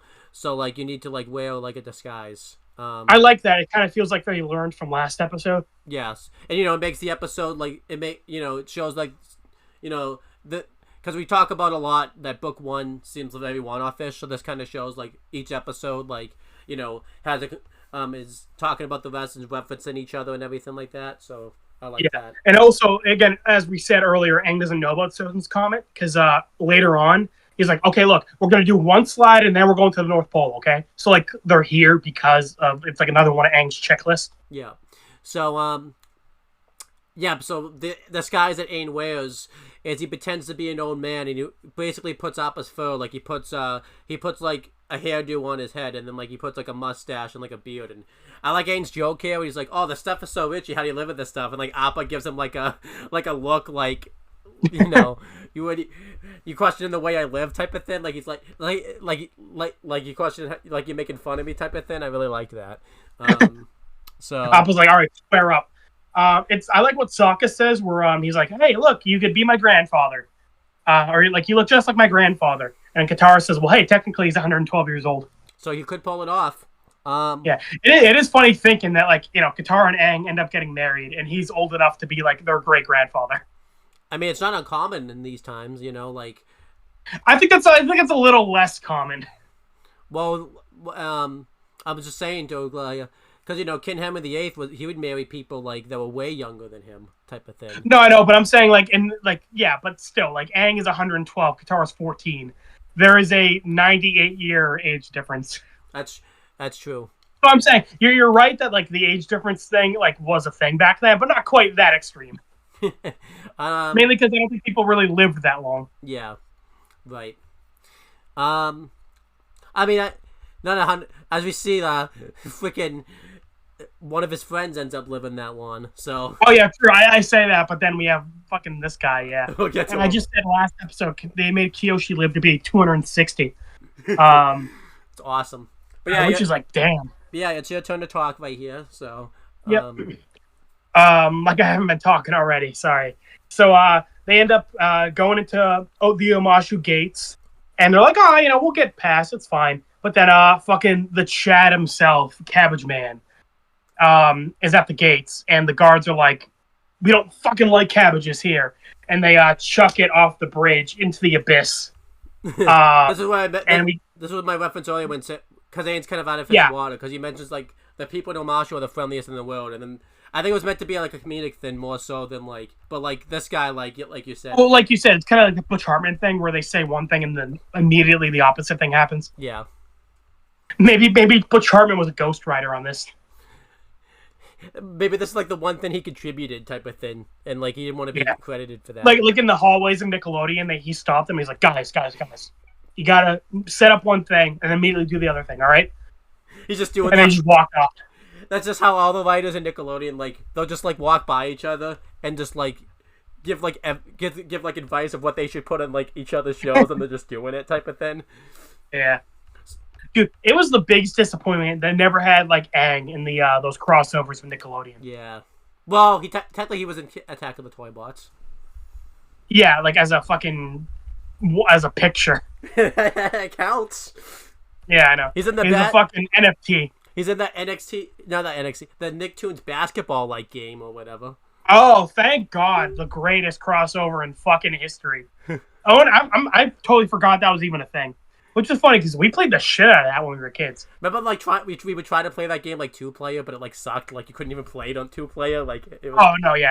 I think that game in general does not hold up well if we went back to it. But we give you like a virus on your laptop nowadays, type of thing. So. Probably.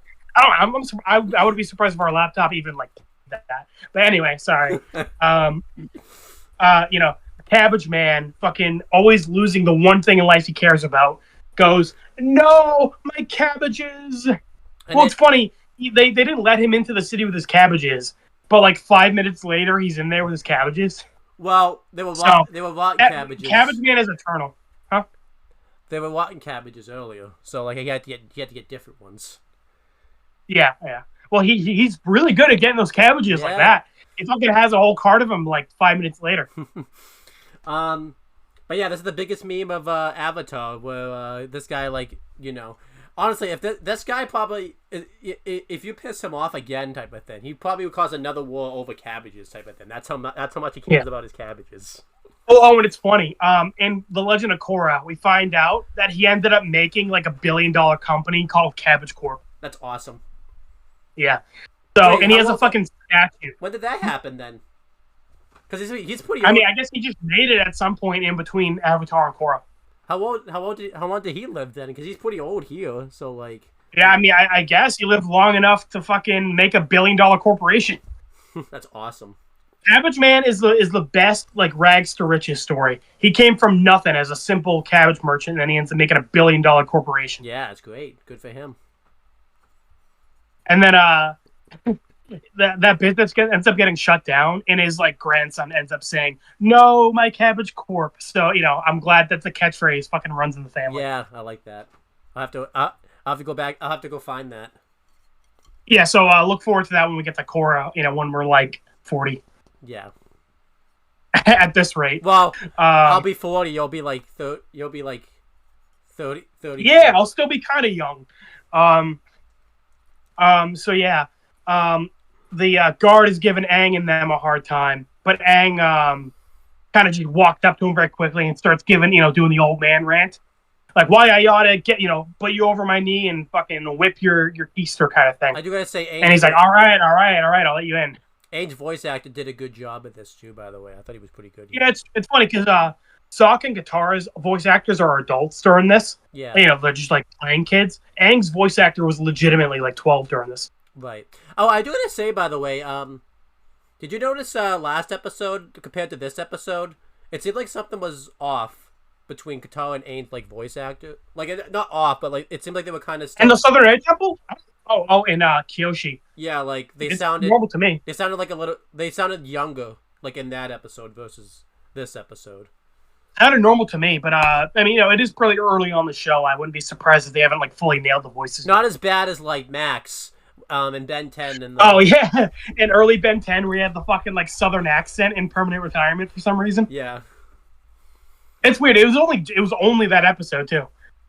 Yeah, that wasn't even the first episode produced, so I have no fucking clue why he sounded so weird in that one. Maybe I also noticed it too because you got to remember the last episode I watched of Avatar was the unaired pilot, and Aang's voice actor sounds different there. So, well, I was gonna say, if you're talking about the pilot, Aang legit just had a completely different voice. but because I was coming back because like that's the last Avatar thing I watched before we watched this. So Yeah, so now you're back to like his actual voice. Yeah. So maybe that's why I noticed something different. Yeah, you're right. I do want to give Aang's voice actor props because he was only 12 when he did this, and all of our other shows we've been doing, Danny, Goku, Ben, like they're all played by adults, like doing kid voices. But this Aang is legitimately his voice actor was a kid, and he did a fucking great job throughout this whole show. Yeah, it's good. It's sad he doesn't really do like voices anymore. He does more like behind the scenes stuff. Oh, that sucks. Yeah, so like he didn't really keep doing like acting. He did a more like behind the scenes stuff, which is a shame. I think he definitely could have like been a amazing voice actor. Yeah, but at the same time he was going through puberty during the show, so like his voice sounds a lot different. Maybe if that's what he wanted to do, though, do the behind the scenes stuff. I'm not gonna fault him for it. So. Oh no! I mean, I'm glad he's doing what he's passionate about. But yeah, I like how they're like they do a little bait and switch where we think this guy is like gonna not let them into the city because he holds Sokka up, but then he's like, "Hey, you're a strong young man. Hold your grandfather's luggage." Yeah. And it's funny because we just had a whole episode about like the gender roles, and this old guy's like, "Hey, you're a young man. Fucking show some respect for the elderly." That's not making it into the Netflix one. That line right there. And I like how Aang rolls with it. He's like, "All right, yeah, you're right, grandson. Hold my bag for me," and chucks his bag at Sokka. That was funny. I think good that Sokka caught that too, because like they were on like a cliff. Like imagine Sokka didn't catch it or whatever, and like it just he just like fumbled in and goes. And they open the gate for them, and I like how they open the gate with the Earthbenders. Yeah, that's cool. That's good world building. That like, yeah, it would make sense that like that's how they open it. They would just have Earthbenders open and close it. By the way, first time I think we're seeing Earthbending because we didn't see it in Kyoshi and we didn't see it. Yeah, I was gonna say this is our first time with Earthbenders. Yeah. Boomy ends up being our like first named Earthbender. Mm-hmm. Which is funny because between him and Toph, he's arguably the strongest Earthbender in the show. Yeah. Yeah. So our first named Earthbender ends up being like the strongest one. That makes sense. Well, funny, Iroh too. Iroh is one of our first firebenders we see, and he's arguably the strongest. Yeah, he's probably the best one. Yeah. Maybe him and Ozai, it's kind of debatable. Yeah. So they make it into the city, and I do like this little joke where Momo's ears pop out of Aang's fake hair, and the guard sees it, and he's like, "What?" as the gate closes. Yeah. So it's like, but they're already in the city at that point, so like he can imagine he just. Yeah. He couldn't imagine like the gates like closing, but imagine he just uses Earthbender. He's like, what's going on with you? What's going on? You. I know he opens it back up. I also like that the gates open and close with Earthbending because in book 2 we find like it's like established like Omashu and Ba Sing Se are like the two strongholds for the Earth Kingdom. Mm-hmm. Because the Fire Nation has taken a lot of Earth Kingdom areas. But like those are the two that have always like held strong during the last 100 years. And it makes it more sad when we come back in book 2 and they both get taken over by the Fire Nation. So right. Well, I'm just saying it makes sense that Ba Sing Se and Omashu haven't been taken over. Yeah. Because of like the great walls that they have. Mm-hmm.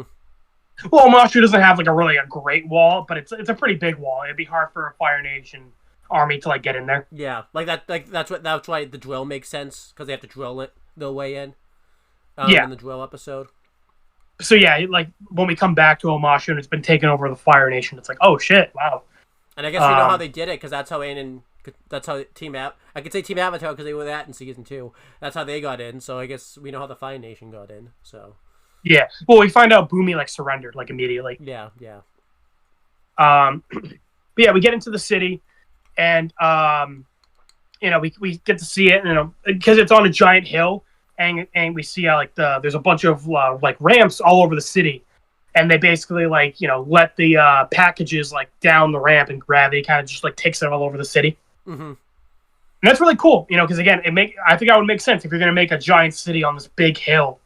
that it's like, okay, well, how do you get things around? Oh, cool, you just like use bending and like gravity to have everything like ramp there. Yeah, it makes a lot of sense. I like that. And, I like, because, nothing's really modernized yet or anything like that. So that's how they're getting their mail and everything like that.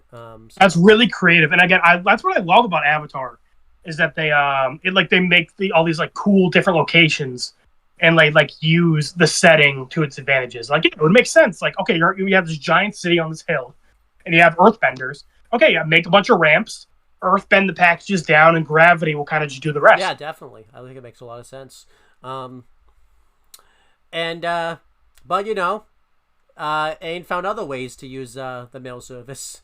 So I do like Sokka is sarcastic a little bit. He's like, oh, so they get the packages on time. And he's like, yeah, they get everything on time, type of thing. So I liked that. Yeah.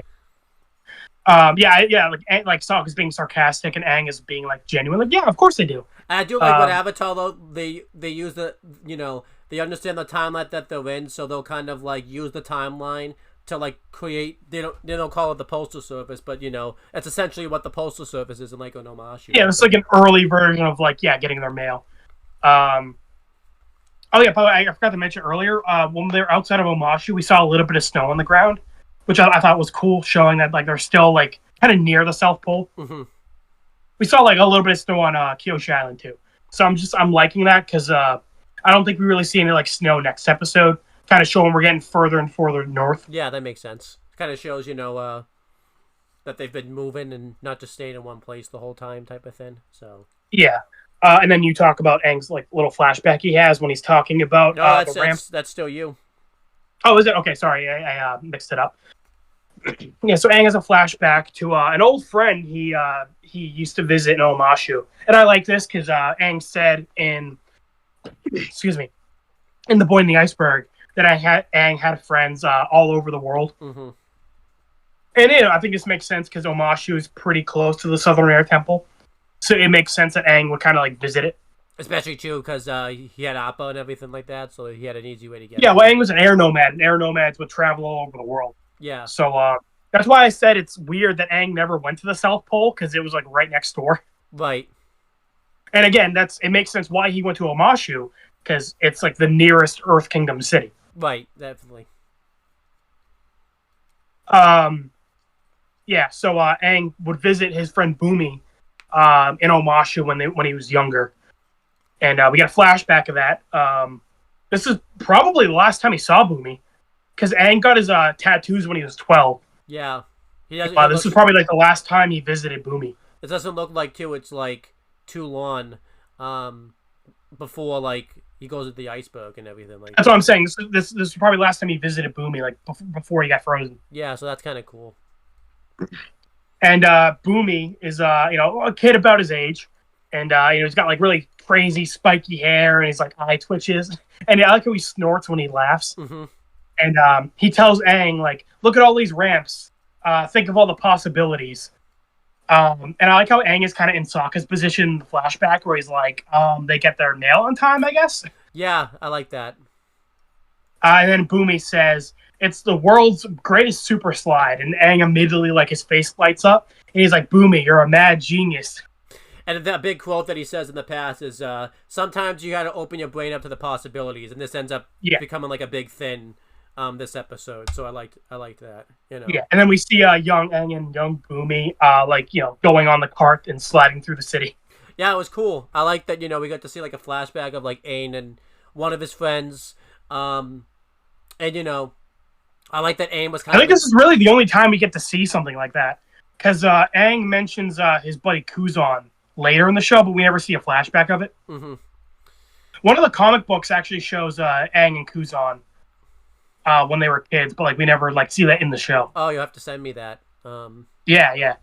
I like too that we get to see a little bit of Aang's past, and Aang, like you said, was in the Sokka position here because you don't really get to see that much. So, and I like this too because you could see that Aang took even from this scene here.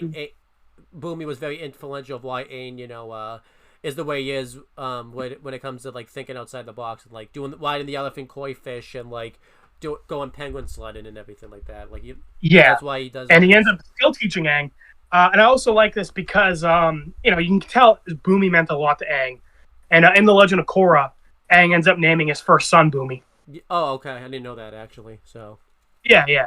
I thought I told you that. But yeah, because likely at that point, by the time Aang had a kid, Boomy probably wasn't around anymore.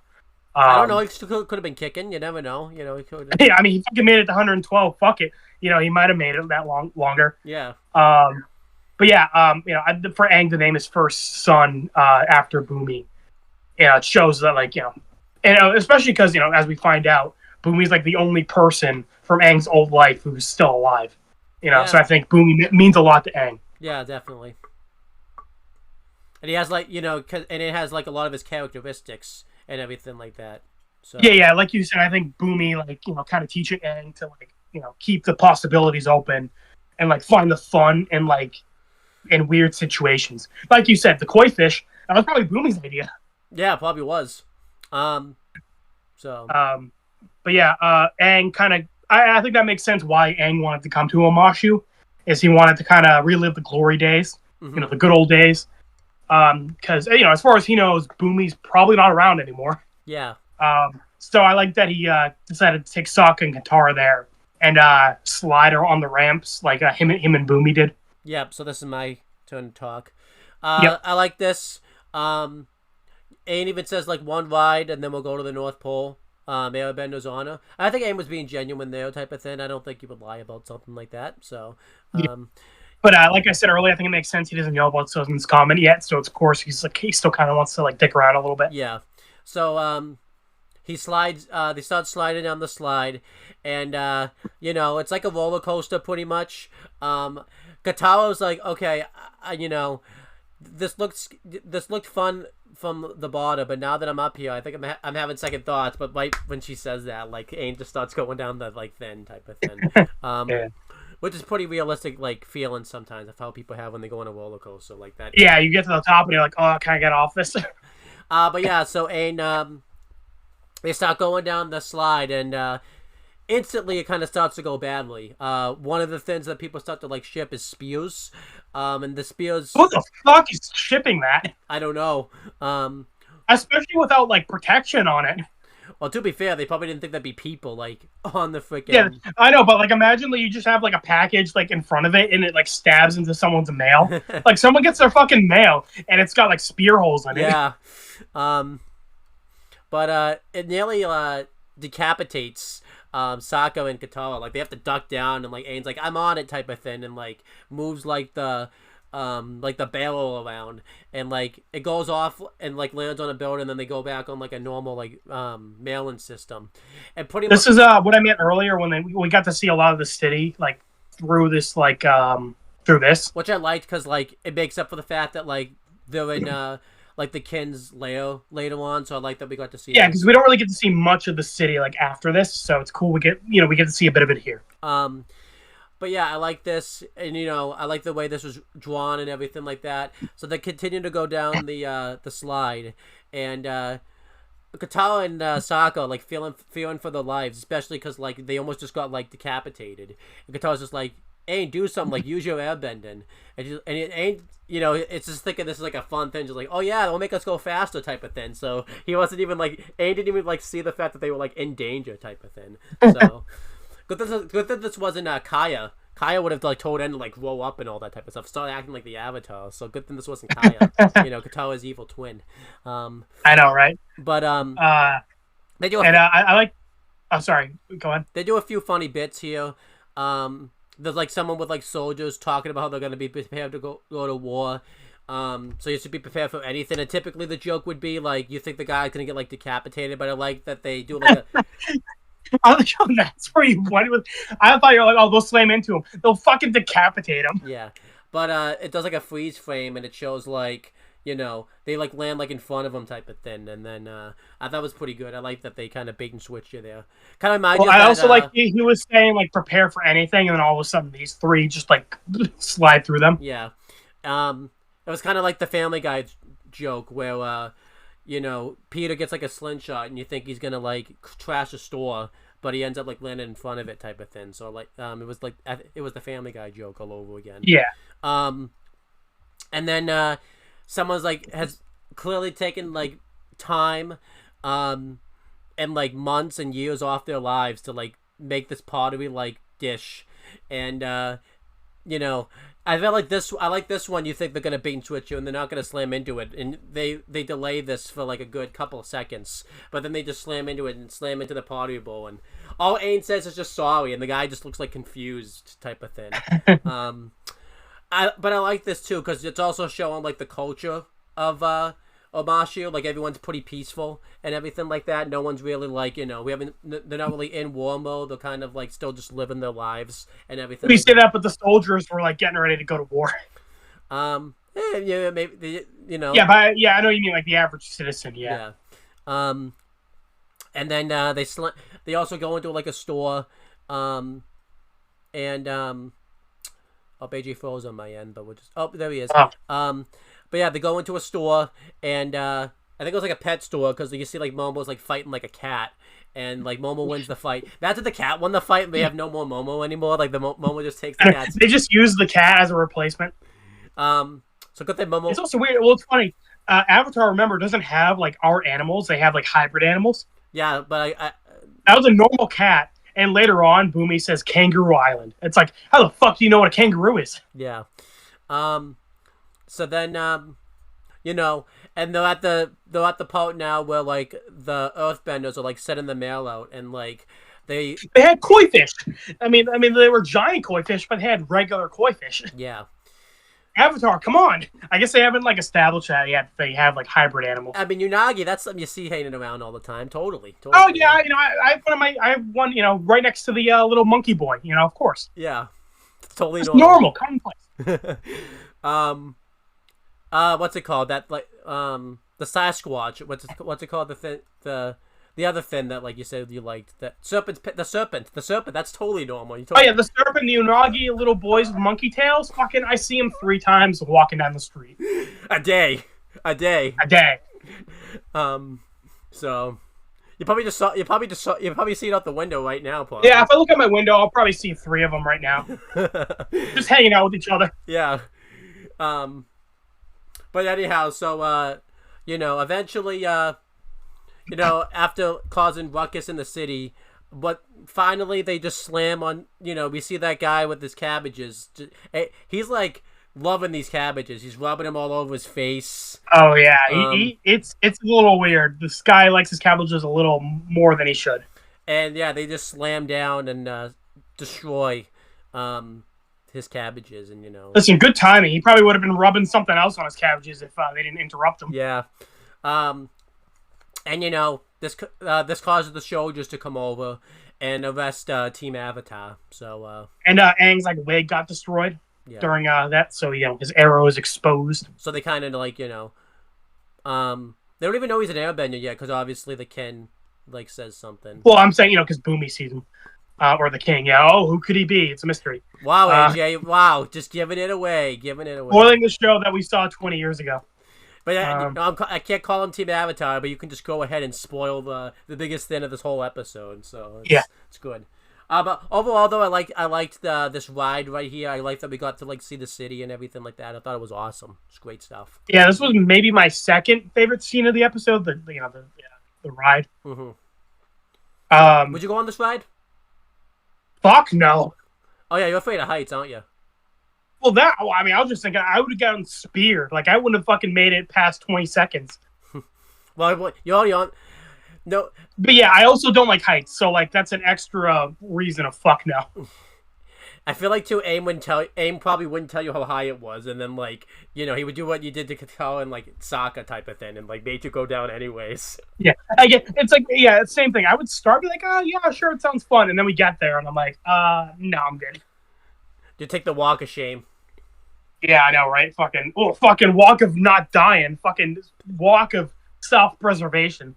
Hey, but if Aang lives, he would never let you hear the end of it, that you backed out of his Listen, ride. Katara, Sokka, and Aang have plot armor, all right? The show isn't going to end on episode 4, all right? They got plot armor. I don't. I'm going splat. Did Momo have plot armor? Because, like, you got in the fight with that cat. Does he have plot armor? Oh, Momo has the biggest plot armor. Momo survived so much shit in this show. Appa's got plot armor. You know who doesn't have plot armor, though? The cabbage guy. He doesn't have plot armor. Oh, the cabbages have like reverse plot armor. Like they will be destroyed. But anyway, it is a universal law. But anyhow, let's continue talking about the episode. Yeah. So the guards bring them in front of the king. I guess Aang didn't try to like fight them. He just was like, all right, whatever. Okay, arrest me, sure. Yeah. But also I thought this was interesting. Like, so the guards, like, these juveniles have been charged with vandalism, and it's like, does everyone get brought in front of the king? Like, if you like steal like a bottle of milk from the store, do you get brought in front of the king? Yeah, I guess so. So I guess, but they have multiple charges though, because they came into because they found out they came into the city like. Yeah, they like came here like legally. So maybe you have to have like a certain amount of charges to be brought like in front of the king type of thing. So yeah, I just love that like anyone can be brought in front of the king. Like, it's super easy to be brought in front of him. And I like to think that like the king just like decides the fate type of thing, because the king, as we know, the king ends up being pretty crazy. So like, it'd be funny if every punishment was just to throw them a feast type of thing, because he mentions the king mentions later on like that the people in his town get too fat from too many feasts. So I like to think he's just throwing them feasts every time they commit a crime. Oh, and you watched a lot of Disney Channel. Did you ever watch Gravity Falls? Yeah. Okay. Do you remember that one time where they're like, you may decide his fate, and Mabel screamed, "Death!" And Dipper had to be like, okay, Mabel, calm down. Maybe I missed that episode because I didn't watch it in order, so I might have missed some episodes in between. So. Okay, well, they got to decide this guy's fate, and Mabel screamed death, and he was like, oh, she was like, okay, sorry, I got a little carried away. Wow, very carried away. Yeah, I was like, damn, that was on a fucking kids show. I used to think Mabel was like this. Well, cabbage guy was like off with their heads. Yeah, well, yeah, that makes sense though. They took his cabbages, and he's like, but. Well, he said one head for every cabbage. It's like, goddamn, fucking got to start going around beheading people. Yeah, because it wasn't. And how do you do that? Like, they only have 3 heads there. Like, does he have to like just put in random? Yeah, they have to go around and get random innocent citizens and cut their heads off. But yeah, later on in the show, Aang gets on trial, and they're gonna boil him in oil. Yeah. So Avatar gets fucking medieval. Yes, it does. Yeah, they lucked out. Aang had nepotism. Aang was friends with the king. He had nepotism. Well, we don't know that. We didn't know that at the time. So. Yeah. Well, I do like how it pans over like Sokka, Katara, and Aang, and then like it zooms on Aang and Bumi, the king. Is like, huh? Mm-hmm. Like he gets like surprised to see Aang. Mm-hmm. And you think at the time like, oh, it's because he's an airbender. Or the Avatar, and then obviously you find out he personally knows Aang. Bumi must have been so confused. He's like, "What the fuck, Aang?" Yeah. Well, he even says later, like, you haven't aged a day, literally. I know. So he's probably thinking like, because Bumi probably doesn't even know what happened to Aang, like when he disappeared in the iceberg. Yeah, he thinks Aang died. So he must be like, he sees Aang for the first time in 100 years, and he looks the exact same as he last saw him. That must be so weird. Yeah, it really is. So, the king apparently decides the fate of, the criminals, and then Bumi throws him a feast. And I like how the guards are like, treat this like, they make a face like this is normal. Like, this is just what Bumi does. I like to think like someone like murders like 3 people. Bumi's like, throw them a feast. Throw them a feast. Yeah, exactly. What about all the people he killed? What murder? He was the best guy around. What about all the people he killed? What murder? I don't know if you've seen that clip. That's funny. But yeah, they throw him a feast, and I like how Bumi offers him like chicken.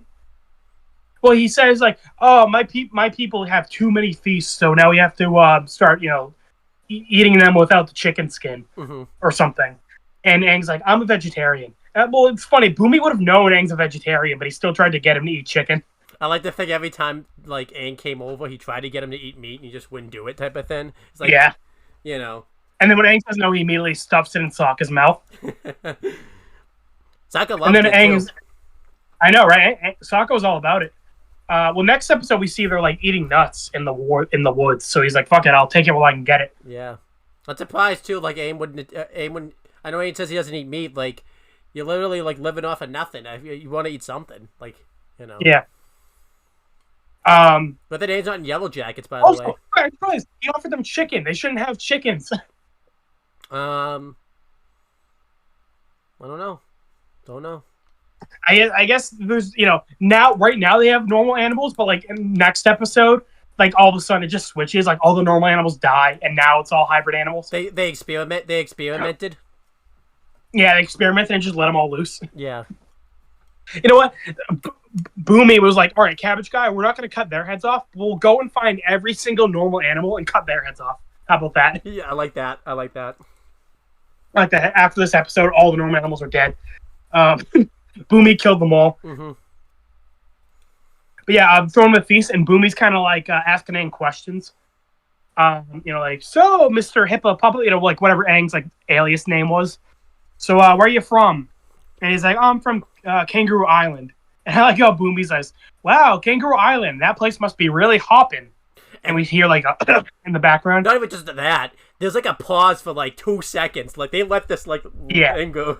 Well, they do this joke again later when Sokka calls him Rocky. They do another pause and like in the background. So I like how they do that joke twice. I also like to not even just that. Like after like this moment of awkwardness, Sokka laughs too. Like he like a delayed laugh. Yeah, and everyone looks at him. He's like, "What? I thought it was funny." Like what? If he thought it was so funny, why did he delay so long? Like was he waiting for everyone else to laugh? Yeah, he didn't get it at first. He was like, "Huh? Wait, oh, I get it." Yeah. Well, Sokka's not trying to get his head cut off, so he just laughed so he wouldn't fucking die.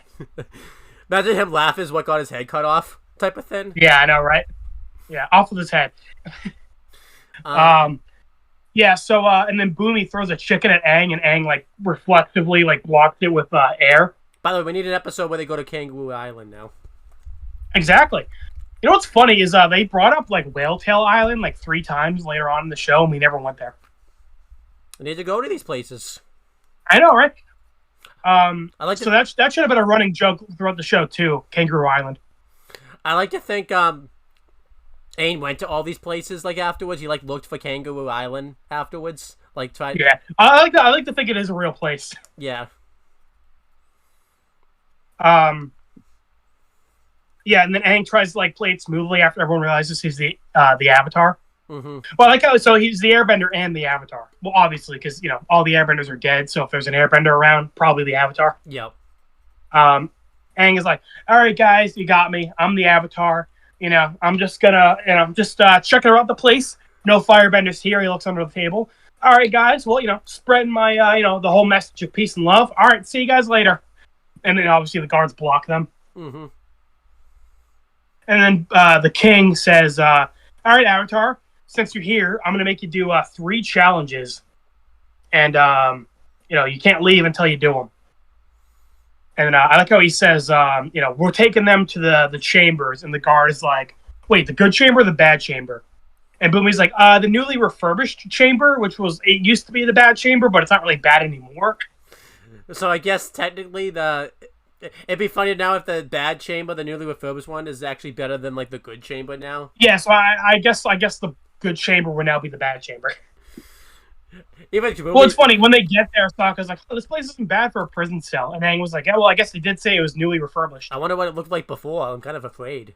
Yeah, it was like fucking like blood everywhere and like corpses and all that shit. It was like a horror movie. And then they realized kids were gonna be watching this show, so like, yeah, we gotta refurbish this type of thing. Like, kids yeah, a little too dark, a little too edgy. I like to think that was the first drawing they did of like the bad chambers. Like, and then the show got put on Nickelodeon. They're like, okay, we gotta change it.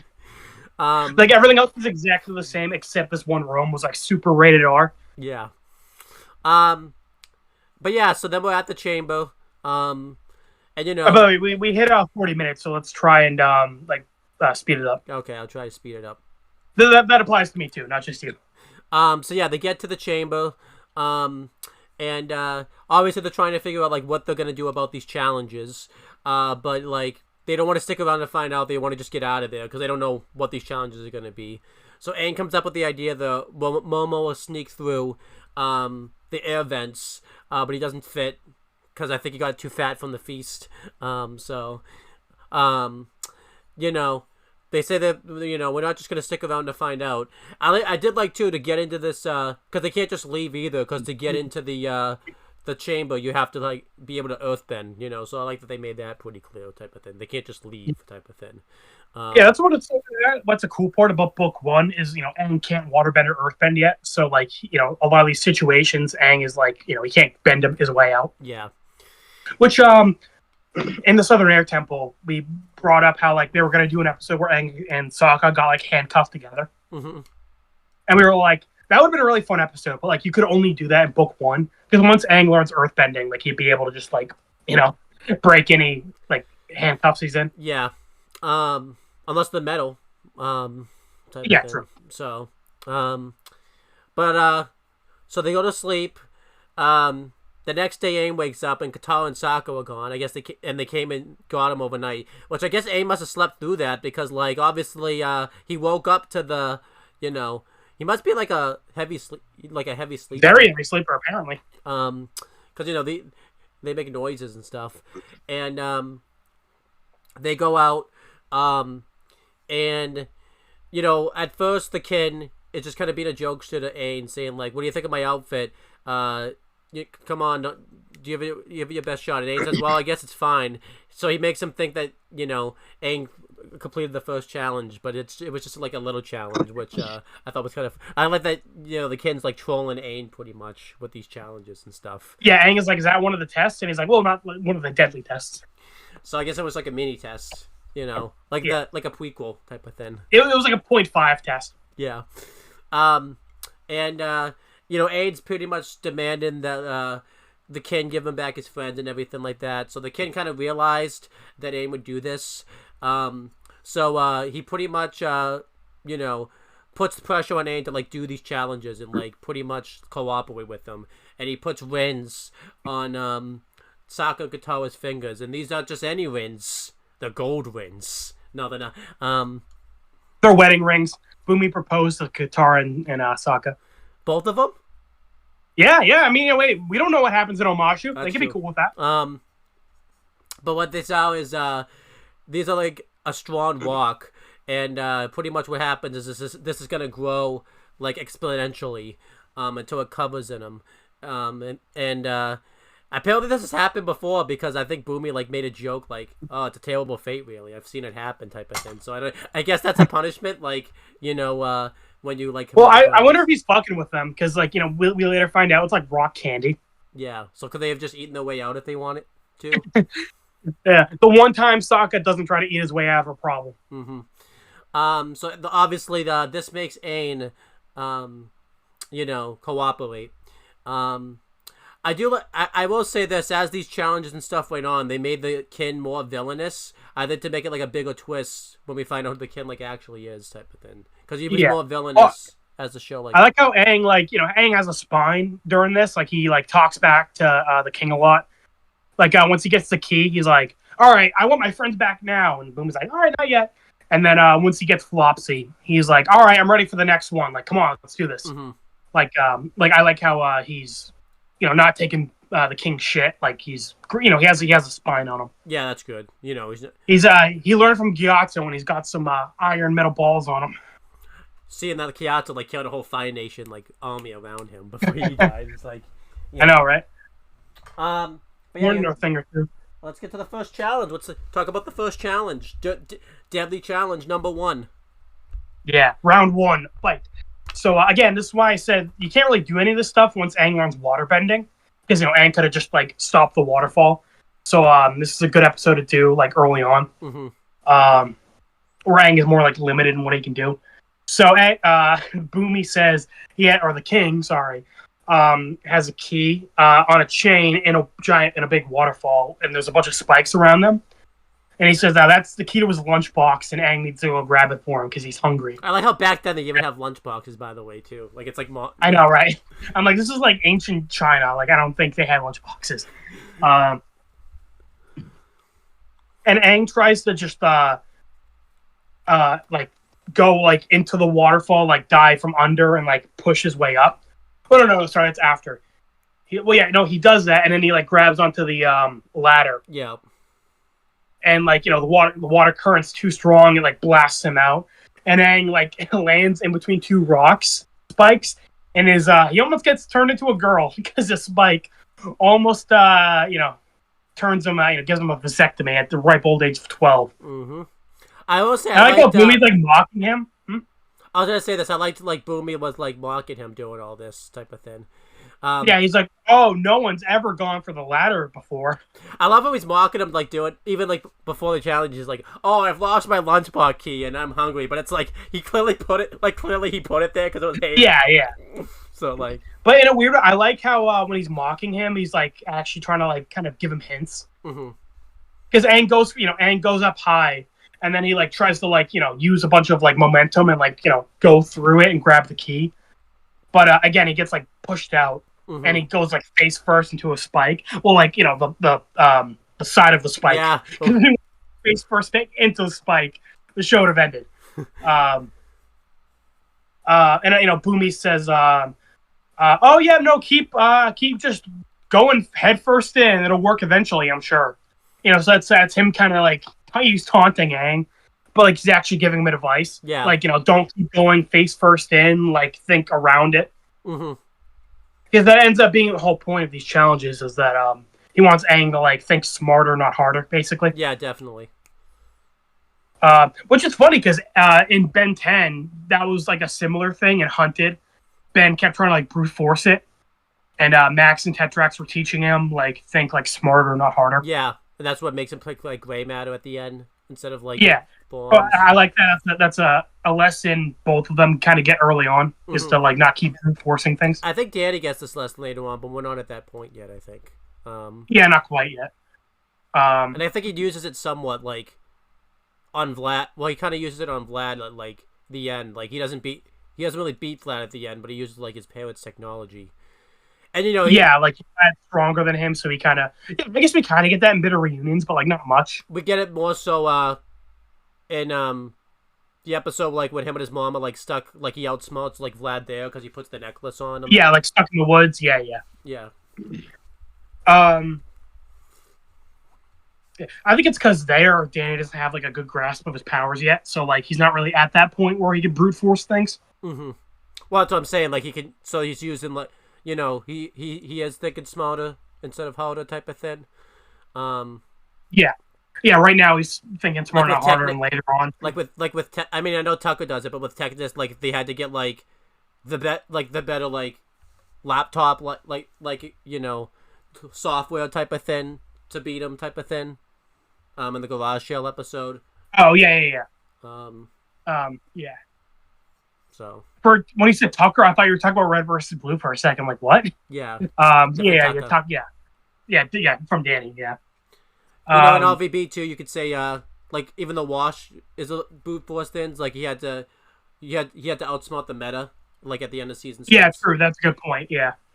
And Tex tried to brute force meta in Washington in season 8, and that didn't turn out great for her. No, it didn't. It did not. But it was supposed to, but that's how it happens. Yeah. So Tex can't even think. No matter what Tex does, though, like she could brute force it, or she could try to think outside. Yeah, true. That is a sad thing. It wouldn't have mattered. Tex would have failed anyway. That's literally her whole thing. Yeah. So yeah, I mean, it wouldn't even matter. Damn, feels bad. But yeah, Aang actually does learn that lesson because he takes off one of the spike rocks, and I forget what they're called, stalagmite or stalactite. Like there's a difference between from the rock of the ceiling. Yeah. But anyway, he takes one of the stalag somethings, and he uses airbending to like push it through the waterfall, and it breaks the chain, and the key goes right above Boomy's head, which I think was really cool. Yeah, I liked that. And like I said, Aang is like, all right, enough of these challenges. I want my friends back. I like how he's like standing up for himself. He's got a spine. Like he's not just taking Boomy's shit. And he's getting more confident, like doing each of these challenges too. So yeah, I like that. I think that was the whole point of this: is get Aang to think smarter and boost his confidence. Yeah. So then the next challenge is Aang has to find Boomy's pet because he lost his pet. Poor guy. Like his pet's been lost. He lost his pet, quote unquote. Yeah. And his name's Flopsy, and we see at first it's like like a bunny rabbit, and we're meant to think this is Flopsy, and Aang's trying to get Flopsy, and then this like big like beastly like creature. Again, you see this type of creatures just hanging around outside all the time. Oh, yeah, again, he's hanging out right next to the Unagi and the serpent, of course. Yeah, he's outside my window right now, actually. Just waiting for waiting for me to come. Hey, Owen, why don't you point your camera towards him? Oh, well, it's nighttime. It's dark. No point in seeing him. You can't see him, so yeah. But if you hear grunting noises and stuff, that's why, So we're like Lottie. We're schizophrenic. We just like see these things. Although if we were Lottie, we wouldn't have said that. We would just not say anything. Yeah, not a word. Not a peep. And this creature, it's got like four. I'd say like 4 legs, but like the legs are like long and like they're like shaped like arms and stuff almost. It's kind of like a gorilla. Like it's got huge arms and it like kind of like stands on its knuckles. But it's got like a saber tooth and everything like that. This creature starts chasing after like Aang. Aang's trying the bunny rabbit like runs away and Aang's trying to get like Flopsy type of thing, and then Flopsy / the bunny rabbit runs into the hole. Then Aang kind of realizes, like, wait a minute, that wasn't Flopsy. He realizes that this is Flopsy, and Aang says Flopsy, and Flopsy gets down and like ready for a belly rub and everything like that. And I like that this creature's so big, like instead of like Aang holding the creature, like the creature holds Aang in his arms like a baby type of thing. Yeah, and I like how the Flopsy immediately starts liking Aang, because like when they go back to Omashu, Flopsy like recognizes Aang and immediately is like friendly towards them. I'm pretty sure too this is the same area where they meet up. Where they meet up. So this is cool. Yeah, I like that. So I'm pretty sure this is like Flopsy's like area, because Boomy says like, "Oh, I lost Flopsy." No, this is where he just keeps Flopsy. Yeah.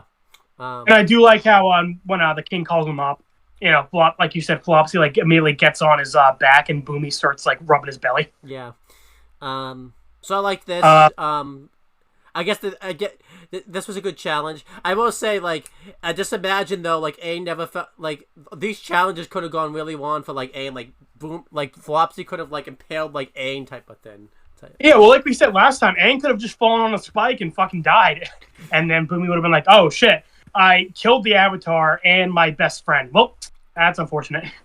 I wonder what his reaction would be. Would he have just like no-sold it, or like? Well, again, the next Avatar is born, and it like speaks to Aang's ghost, and they're like, "Oh, how'd you die?" And Aang's like, "Don't worry about it." I like that. It's not important. Yeah, it's funny too that it seems like Aang and Korra have to deal with all this shit because they're on the show, but like Kyoshi didn't have to deal with any of this shit. Well, I say Roku, but it'd be funny if Roku didn't have to deal with this shit, except like the one episode they showed of him in like the past type of thing. Like that's the only time he had to deal with any of this shit. Like everything. Yeah, everything else is completely normal and chill. Yeah. So just those cameras are on, man. Just those cameras, Oh yeah, being the main character immediately gives you bullshit. Yeah. It just reminds me of Shauna and Jeff. Every time they probably went to Jackie's parents' house, it was like fine. It was like the one episode. It was like the one time we saw it. It was like all those cameras. They just put out the worst. Oh yeah. Again, listen. Everything was fine for like 25 years after the crash, and the moment and it's like, oh, camera's rolling. All right, shit. We gotta have bullshit happening to you. Yep. And like everything at once too. The journalist, Adam, fucking being around the corner, all that shit. Those cameras. The blackmail. Like literally, everything was fine for 25 years, and then like all that shit at once. The same week. Some of it the same week. Yeah, literally. Like all the shows happen in like a month. I mean, you got to celebrate the 25 years somehow, right? So yeah, exactly. But so Aang beats the second challenge, and I like the twist, of Flopsy. Again, kind of continuing the theme of like Aang has to like kind of open his mind to possibilities. Things aren't going to be like very straightforward. Yeah, because you think because you're thinking Flopsy's going to be like this cute little animal, but Flopsy's like a beast, and he's not like an aggressive beast either. Like he's very friendly. Like once. Oh yeah, well yeah, Flopsy was chasing Aang, and Aang thinks, "Oh god, this thing's dangerous. It's going to eat me." But as soon as Flopsy like catches up to Aang, like it's immediately like wagging its tail and it picks him up and starts licking him. Mm-hmm. It'd be funny too if like every creature like after this Aang like made sure it was friendly, and like the serpent just eats Aang when Aang goes to like pet it. Aang is like, we friends? We cool? And the serpent just eats Aang, yeah. Yeah. Well, it's funny. A similar situation is going to happen 2 episodes from now. Where Aang thinks something is really dangerous and ends up, like, being chill. Yeah. So, and, if you think about it, this applies to Zuko. mm-hmm. Yeah. As Zuko and Flopsy have a lot in common. I guess so, yeah. I mean, this is It's why... funny, because we're going to do Star Wars soon. It's like, instead of I am your father, I am Flopsy. No. That's awesome. Yeah. Sorry, were you going to say something? I thought I interrupted you. It'd be funny. That could, Aang thinking outside the box, that could be why he picks Zuko as his firebending teacher. Thinking outside the box. Right, exactly. Like that. This actually ends up applying in a weird way. Yeah. So yeah. Wow, you really made I like how you made the second episode probably was the most important one out of the whole show. Then, like. Yeah, literally, this lesson ends up really mattering. Yeah. So and I like how we see like it's taken time for these tests to pass, because I think they said like by nightfall Sokka and Katara will be completely covered, and now we're seeing like their most of their bodies pretty much covered. Yeah. Sokka's grows longer on one end, so it's unbalanced and ends up falling over. I thought that was a funny joke. Yeah, that was good. So we get round 3. And it showed that this candy's not like breakable, like because obviously we see later like. Because if you fall, it was breakable. Yeah. So this one seems to be pretty straightforward. Aang has to fight in a duel, and it's like a big arena they have. And Aang sees this giant, bulky, shirtless dude, and with like an axe, and this other guy with he's pretty skinny, but he's got like fucking face paint and like swords, and he's like grinning like a serial killer. Mm-hmm. And Bumi says, all right, you have to point to whoever you want to fight. And Aang, thinking he's being smart here, is like, oh, I just have to point to someone and I fight that person. And I love Bumi's face here. He's like, choose wisely. Like, Bumi, I could already tell what Aang was thinking. I like to, because you think, like, Aang's kind of learned the lessons when you watch this back. Like, I'm going to think outside the box, and and he goes, I choose you. And who does Aang point to, AJ? Who does he point to? He points to Pikachu. I choose you. No, he points to Bumi. And yeah, you're right. Again, you're thinking Aang's thinking smart here. Like, oh, I'm outsmarting you, king. I'm going to fight you, the frail old man. And then he goes, wrong choice. And you notice, too, Bumi stood, like, right in the middle, like, of the guys. And I like how the camera pans, because, like, the audience doesn't even think like that was an option type of thing, Yeah, exactly. Like, again, you think Aang's being smart, like, oh, I'm choosing, you. You didn't think you were an option, right? But you're right in front of me.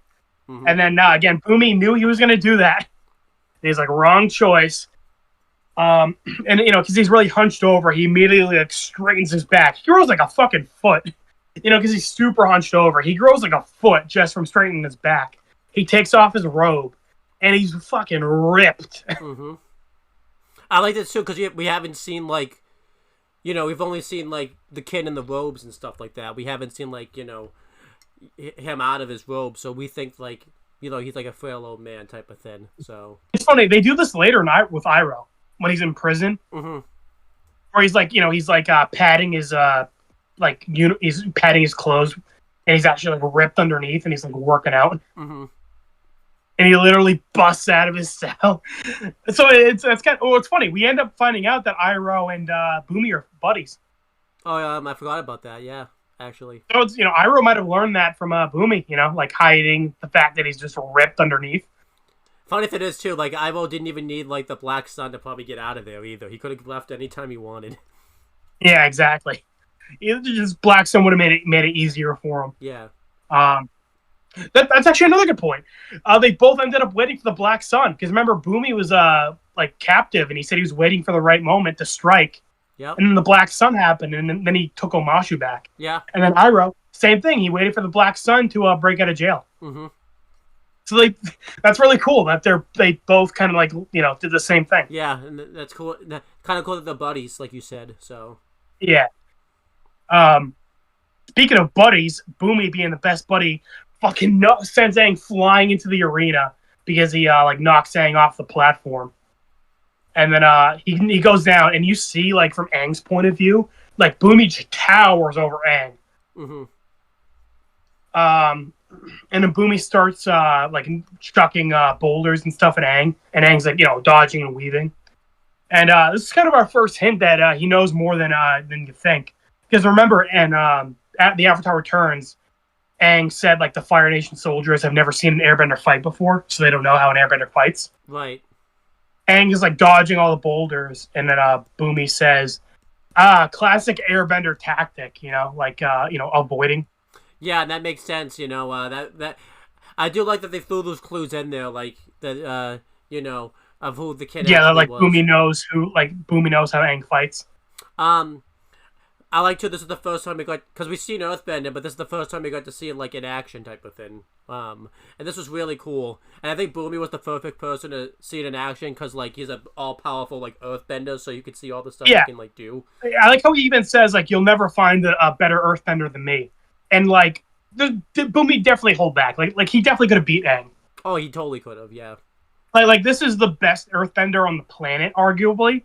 And this is, like, book one Aang. He only knows airbending. Like, there's no way Aang would.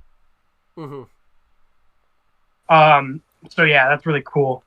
And again, I like how, he's, like, taunting Aang, but he's actually, like, giving him advice. Yeah. Like, he's like, sooner or later, you're going to have to strike back. And this is a cool fight. I really love how, at one point, like, Aang, like, takes, he uses his airbending to push the boulder back. And it hits Boomy, and it just, like, dissolves into sand. Yeah, I liked that. Yeah, that was good. I liked the one, Aang got, like, stuck into the, they do a thing where Aang got, like, stuck in quicksand, and, like, Boomy, was gonna, like, get 2 rocks and, like, squish them, but you find out Aang actually, like, survived it, and, like, that's when Aang starts to finally, like, fight back type of thing, so. Yeah. And at one point, I love the motions, too. Like, I always love that in Avatar, how they use, like, real, like, martial arts poses, like, during the bending. Yeah, I like that. And I like how you really see Boomy, like, really straining to this one. That platform they were on, he just rips the entire wall off and chucks it at Aang. And Aang, he had to, like, get around it. He had to, like, start running around in circles. And he created, like, a little mini tornado. Yeah, I liked that. To, again, whip it around. I liked kind of even though, like, the struggle, like, you saw, like, Boomy was, like, going like this and, like, struggling a little bit to get this stuff, so it wasn't, like, easy for him type of thing. Yeah, like, a lot of this seemed pretty easy for Boomy, but, like, that one, they ripped the entire wall off, like, definitely was, like, a struggle for him. Yeah, so. And eventually, Aang gets right in front of Boomy, and he has his, like, staff right to his face. Yeah. And Aang thinks, all right, check. He's, like, smug, too. He's, like, smiling, like, I gotcha. And, Boomy has his hands in his air, like in the air, like he's surrendering. But then Boomy kind of, like, smirks at him. And then, like, a little pebble falls on Aang. And you see Boomy has, like, a giant, like, piece of earth, like, above them. Mm-hmm. So they kind of tied. Yeah, like, and Boomy could have ended Aang here if he really wanted to, too, type of thing. Yeah. So. Well, the thing is, like, he had it over himself, too. Yeah. But, again, he definitely, throughout this fight, he definitely took it easy on Aang. He definitely could have beat him. But I love what he says about, well done, Avatar. You fight with much fire in your heart. Mm-hmm. Earlier, he said, like, hey, sooner or later, you're going to have to fight me. So, this was him kind of, like, trying to get Aang to, like, be more aggressive during the fight. Yeah, not just dodge and, like, duck. Because, a lot of Aang's fights in the beginning, that's kind of what his fights were, like, with Zuko and, the Fire Nation. He wasn't really fighting. Which, I mean, to be fair to Aang, that is how airbenders usually fight, is, like, kind of, like, redirecting your opponents. Not Kyatso. Yeah, no, Gyatso was like, fuck all pacifism shit. I'm killing all of you. You're taking you with me. Yeah. He pulled a church where he's like, I will kill everyone here and myself. Mm-hmm. Yeah, so, and then I like how Boomy just, like, tosses it aside, and he just, like, falls back, and he just goes through the ground. Yeah, like he dug a tunnel underneath type of thing, so. Well, like, I like how he didn't even, like, do anything. He just, like, fell back onto the ground, and it just, like, went under him. I think that showed he held back, too. Like, if he could do that, no problem. I think that again, like, I like how it's showing, like the ground literally just, like, dissolves under him, like effortlessly. He didn't have to do anything. Yeah, I know. And then Aang was, like, shocked. He was like, oh, shit. You know, so like, yeah, he definitely like could have ended the fight whenever he wanted. Mm-hmm. Yeah, and then they end up back on the platform, and again, it was kind of just like a tie. And then so Boomy says like, all right, you have one more test. Oh yeah, that's me. Or one more question. Yeah. And obviously Aang gets upset about this because, like, he did all the challenges. But I do like Boomy's point, like, what's the point of tests if you don't learn anything? Because if Aang doesn't learn anything from, like, these challenges, then there's really no point to him type of thing. Yeah, well, again, I think that is the whole point, yeah. That Boomy wants Aang to learn from this. Yeah. So, the Ken asks, what's his name? And he only has, like, a few minutes to, like, answer the question because, like, his friends are gonna, like, disappear and, like, walk pretty much. So, Aang is trying to think back. They do the Rocky joke where, Sokka's like, hey, well, he's an earthbender, right? Rocky. So I guess every earthbender to Sokka's name is Rocky. Is that racist? Sokka got over his sexism in the last episode. Now he's racist. I guess so. But, it'd be funny, too, if Aang just went, like, oh, yeah, your name's Rocky. Like, they actually took that, like... Hey, Boomy, what would Boomy do? Would Boomy be like, would he correct him, or would he just, like, what would he do? Be like, you know what? Your friends deserve the fate that they get if you thought that was my name. Yeah. All right, you know what? Go and get killed by the Fire Lord, sure. Why not? You didn't learn anything from this. I'm not helping you anymore. But yeah, I do like, Aang's pretty much realizes, like, hey, all of these tests I've had to, like, think in a way I don't normally. He kind of, like, says, like, Boomy's quote that he said, like, earlier. Like, they want straightforward to solve each test. I had to think differently than I normally would. And then that makes Aang, like, realize, like, I know his name. Rocky! His name is Rocky, totally. Yeah. But no, Aang goes over, and, he even says, like, I solved, to solve each challenge, to answer your question, I, did it with the same way I solved each challenge. I thought differently than I normally would. And he says, Boomy, you're a mad genius. And I liked, he quotes Boomy. Well, he says, like, as you said long time ago, I had to open my mind to the possibilities. And then Boomy starts laughing. The same, because like you could tell Aang figured it out. Yeah, the same laugh he did, like, when he was young. Yeah, like the same laugh. Yeah. So I like that the show kind of revealed it before, like, Aang did, type of thing. So. Yeah, and I told Owen this right before we started recording. I've seen this episode before. I never noticed when Aang says, Boomy, you're a mad genius, he has, like, tears in his eyes. Mm-hmm. Yeah, that's really cool detail. Because Boomy, for all Boomy knew, like you said, Aang, he didn't know what happened to Aang, so, like, Yeah, and again, well, Aang was assuming Boomy was dead like everyone else. So this is nice for Aang that, like, he at least had one person from his old life that was still around. Yeah. So, they embrace, and yeah, by this point, Katara and Sokka, like, are, like, literally they're, like, literally, like, one more, like, walk, like, formation to, like, being, like, candy type of thing. So Boomy lets them free. We find out that this is just rock candy. So like you said, I think Boomy was bullshitting a bit about, like, their fates type of thing. I think they were probably going to be fine. Yeah, probably. You never know. Boomy might have just decided to kill them. Yeah. Again, like, what would have happened, by the way, if, like, Aang didn't answer the question in time or something type of thing, like, and they just, I just skate under rocks, yeah. So they're, like, Katara and Sokka, like, kind of confused, obviously, because, like, Boomy's supposed to be, like, Aang's friend, and he put them all of this. And Sokka's like, well, why did you do all this instead of just telling Aang who you were? I do like Boomy's, like, funny reason. He says, well, first of all, it's pretty funny messing with people, which that's a very Boomy. Like, you could definitely tell he was enjoying this whole thing. Yeah. And then, this was his version of hanging out with his buddy he hasn't seen in a long time. But he did say he does have a reason, and he mentions, as the Avatar, you have to master all 4 elements. And this is the first we hear that, like, he has to have, like, a face-off with Fire Lord Ozai. We haven't heard that before, so I like that we found something out, like, new here. Yeah. And Aang says, and when you do, I hope you will think like a mad genius. And I do think this line kind of comes back, because, the way he beats the Fire Lord is, like, is a different way. Yeah, he really, like, thought outside the box for that one, yeah. Yeah, so I liked that type of thing. So, and then they get ready to leave, but Aang says, before we go, I have a challenge for you. And yeah, they ride the the mail-in system.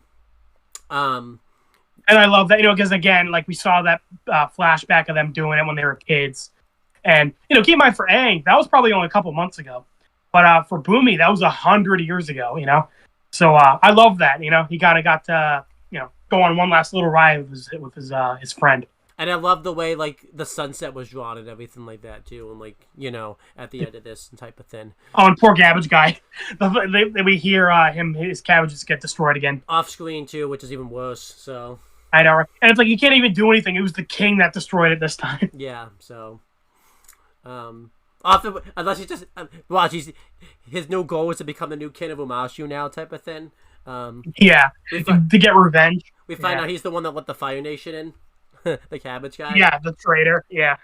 I love this episode. I give it an A-. Definitely, I think the Southern Air Temple is probably my favorite, and then probably part 2 is probably about the same. I think I like this one more than Kyoshi Island and Imprisoned. I'm pretty sure we gave Southern Air Temple the S rank, and then we gave Avatar Returns. I think we gave that an A. I'm gonna give this one an A-. I like the way I love the animation in this episode. I like finding out more about Ain's past. I liked seeing the Omashu, and I like that even though the Fire Nation is winning the war, it's just crazy to think like in the beginning stage of the show like how much they really had like taken over yet, and then we see like how much they end up taking over and everything like that. So. Yeah, I think it is important to show they haven't taken over like everything. Like when we see Omashu and like Bossing saying they're not taken over yet, like it makes it hit harder when we do see them taking over. And then I liked Boomy and En's friendship, and I liked the challenges. I thought they were, really good. So I'm gonna give this episode an A-. And, I love it because we haven't really seen much of the Earth Kingdom yet. We had last episode, but that was a very small village. Yeah. So seeing like a city is really cool. And I like to see, this is the first time you got to see Earthbending in action, which was cool, type of thing. So. Yeah, you're right. It's funny, because we had seen airbending, firebending, and waterbending all in like the first episode, and now we're finally seeing Earthbending. Mm-hmm. So I like this. Yeah. So I really enjoyed it. A-. Now next then episode, before we talk about it, I know we would say we would go through. Would you give? Well, no matter what we say about this episode, would you give this episode the axe if you meant, not this episode, but the next one? In prison. So because we've talked about this before, where we really wish they had more time in the Northern Water Tribe. And it's like, okay, if we had to give a couple episodes the axe to get more Northern Water Tribe, what would we do? And this was on the chopping block.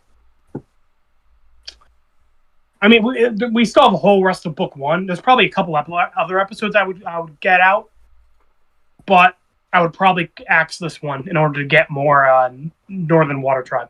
Yeah, because I know we see them come back and when they invade the Day of the Black Sun, and then we see them, and they clearly wanted to have the thing at the end where Zuko grabbed Katara's necklace, but I don't really think you needed it, type of thing. I think you could have you could have done that honestly in Kyoshi Island type of thing. Found a way. I mean, that was 5 seconds. They really could have done that anywhere. Yeah. So it's funny. You know what? I was actually looking to see if we could see Katara lose her necklace. But no, we just see her with it, and then the next scene, it's off. Yeah, so that would have been a cool detail if they actually showed her it falling off of her. Yeah, so I think you could have done. I feel like I would definitely put this episode on the chopping block. We might change our minds depending on what else gets here. If we take enough episodes off the chopping block, we'll put this back on. But at the moment, right now, in prison, we get the chopping block. Yeah, and keep in mind, when we say we want more Northern Water Tribe. We don't mean just one episode. We mean we would another 2 or 3, minimum. Yeah, because so when we say okay, we have to get rid of 2 or 3 episodes that are in book 1, this is probably on there. Mm-hmm, definitely. Because Avatar really doesn't have that many bad episodes, or so it's kind of hard to pick. But I know one. I think we're getting to one pretty soon. That's getting the chopping block. So. Yeah. I agree. But yeah, so we got I know. What a good intro to this episode. We're talking about how we would fucking cut it out of the show. I figure we just talk about it now because we'll forget if we don't talk about it now. So Yeah. But that'll probably be a whole video if we talk about like what episodes we would replace and what we would like replace them with. Mm-hmm. Okay, so we have Avatar: The Last Airbender, episode 6 of book 1, Imprisoned, which you on your notes put impressioned. Yes, I did. So this episode was written by Matthew Hubbard and directed by Dave Filoni. Because I mentioned him before that he ends up being like the lead writer for Star Wars: The Clone Wars. Oh, okay, so that's cool. Yeah. So I've mentioned him a few times that he ends up doing a lot of Star Wars stuff in the future. I guess I can kind of see that here because with what he does with when they get to the prison and everything like that. It's very Star Wars-esque, I guess. Yeah. Well, it's funny because we're gonna do a guessing game on Star Wars in a couple days, and we'll see how much you know about Star Wars. Yeah. But I mentioned before that he worked on Avatar before, but I forgot, and then I saw him here. I'm like, oh yeah, right, cool. He directed this one. Mm-hmm. So it's cool he was here even like then, type of thing. So. Yeah, this was like one of his things he did right before, because Clone Wars started in like 2008. This 2005. Mm-hmm. So he left Avatar to like do Star Wars basically. Well, I think Avatar ended because Avatar ended in 2008. So. Well, I'm just saying like there wasn't much of a gap. Like it was pretty soon after he started Star Wars. Wait, when you say someone leaves a show though, it's usually ongoing. No, I know. I'm just saying like he did it pretty soon after. Yeah. Do you want to guess when this episode aired, Owen? I just saw it, March 25th, 2005. I cheated. You damn filthy fucking cheater! We're gonna throw you overboard like the warden. Oh my gosh! I don't want. Don't get taught. Don't get taught cheating on any of his questions, type of thing. Yeah, the poor guy coughed and got thrown into like a week of solitary. By the way, before we move on, I do want to say too, I liked Boomy's voice actor. We didn't really get to talk about that. I thought he did a really good job delivering, and he had a lot of really good one-liners. I wonder. Okay, that's a good point because I was gonna say in Imprisoned, the Haru's father and the warden had really cool voices. Mm-hmm. I wonder if it was the same voice actor because they sounded the same, like similar, somewhat, type of thing. No, I don't remember where, but I definitely heard those voices in different shows, and they are different people. Okay, but I'll say Boomy's was pretty good, especially because so Haru's father is a black guy, and the warden is an Asian guy. Oh, okay. So I'm pretty sure they're different people. But I will say Boomy's voice actor was very good, and I wonder how much of his lines were improv because with like his one line, he said a lot of one-liners. And like, did he improv those lines or were they scripted? Because I could believe he improved a little bit. Mm-hmm. Yeah, I can see that. Like like the airbending scene where Aang like throws airbending enemies is like, did someone leave a window open? Are you hoping I'll catch a cold type of thing? I could believe that was improv type of thing. I know that's such an improv though, because like you're not in the fight, you're just doing like voice acting. So I don't know if he's how that works. So yeah. Well, it's funny. When I'm watching the Red vs. Blue season 8 commentary recently, and it's funny. A lot of those, a couple of those jokes I found out are improv. Oh, you have to tell me which ones when we do it. So yeah. I don't remember off the top of my head, but I'll go back. Well, it's always funny because with animation, I always like forget some of it is improv. Because like it's very different. Like when you're acting, like you can just say something and then decide to keep it in. Mm-hmm. Whereas with animation, if you improv, they would have to like adjust like the mouth to like match the improv. Mm-hmm. So I've always wondered, like, how does improv work in animation? Because I feel like it would have to be different. Especially because you can't see like the fight, like type of thing. Unless... Yeah, exactly. Like the actor wouldn't have known like exactly how the fight's going in the animation. Unless like they get like the, it's not fully animated; it's just drawn out, so they're seeing it as it's drawn, type of thing. So yeah, so I do wonder how much like improv goes into animation. So that actually brings up an interesting thing. Yeah, but going into the actual episode itself, we get Sokka, Katara, and Aang bumming around in the woods. And like I mentioned before, it's kind of cool. We're seeing less and less like snow as they're going farther north. Yeah, I like that. So we're pretty much not seeing any snow now. Like they're pretty. It seems like they're kind of just like well into the Earth Kingdom at this point. Mm-hmm. I imagine they're still like south, but not like like they're just not that south enough. Right. And poor Sokka is like looking around for like food for them to all eat. Well, Aang and Katara are just sitting around. Yeah. And when he gets back, they he's like he finds like some nuts and he says like these might be rocks, but they might be nuts. And then you guys find out they were rocks. Yeah. And Katara is like, and so Aang are like, okay, so what else? And he's like, no, that's it. Yeah, I felt bad for Sokka because he even says like later on like he worked hard to try to like get them type of thing. And Well, he says like I worked hard. He's like, you know what? I hate them too. yeah, but I like he tries to defend himself, but he's like, nah, I agree. These suck. yeah. So at least he admits it. Yeah. But yeah, so they're all kind of just like sad that they're like bumming around in the woods. Like I guess they just like stopped here to rest. I guess they don't really say why they stopped. Yeah, I kind of wish they would give like more of reasons why they stop at the places that they stop, type of thing. Yeah.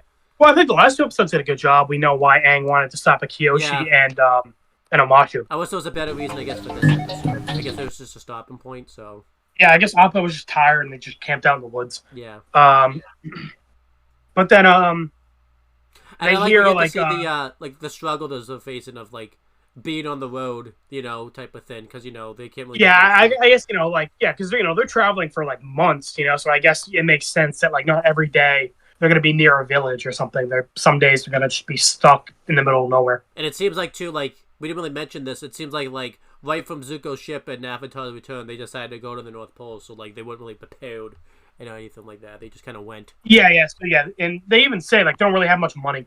Yeah, they make that pretty clear. So. Yeah. But then they hear some like quaking going on nearby, so they go to check it out to see what's up. And they see a guy probably around their age, a little older, like Sokka's age, like 15. Yeah. I could probably look it up, but I'm too lazy. And he's bending some rocks. And I always thought it was weird how Katara was the one to like approach him right away. Because Sokka's like, okay, guys, be careful. We don't know who this guy is. Yeah. And you figure Aang would be the one to kind of just like charge in, but it was Katara. Yeah, and she's like, "Hi, who are you?" Yeah. And then he just like sees him and immediately runs away. And as we find out, it makes sense. He runs away because earthbending is like prohibited in the area. So he doesn't know who these people are. They could just be Fire Nation people, or they could be people who like talk to the Fire Nation. Yeah, because as we find out later, the person that like turns him in like isn't even in the Fire Nation, I think. So that makes sense. Pure snitch. Yeah. Fucking, I hope that guy fucking falls in the bathtub and dies. Oh, that's well, he almost got like trampled and with like How did he? How did he get? We'll get to that when we get to it. Yeah. But he runs off, and they're all confused. Like, what's his problem? But they're like, hey, wherever he's running to is going to be a town nearby. So they go to like they go in his general direction to find like a nearby village. Mm-hmm. And it's a pretty small village from what we see. But I like how in the background you can see like a little mountain with like a bunch of holes in it. Yeah. Because we find out this is like a mining village. Yeah, and you find out like the Fire Nation's using their funds to like power up like the Ozai ships and everything like that. So that makes sense. Yeah, I love the world building in this show. Like again, we find out like all these little things about these villages, like Omashu, the whole mailing system. And here, like, it's a bunch of mining areas. Yeah. So the Fire Nation took it over, and they're using all the coal to power the warships. Mm-hmm. And I love like strategy and all that shit, like during warfare, like in Star Wars and Gundam. Like I love like hearing about like how like the enemy will like capture certain areas, not just to capture them. Like they'll have like a reason why. Yeah. So like Fire Lord Ozai is doing the same thing here. Like it makes sense. Like okay, why are the Fire Benders in this fucking random village? Like what purpose? It's like it's because it's a mining colony.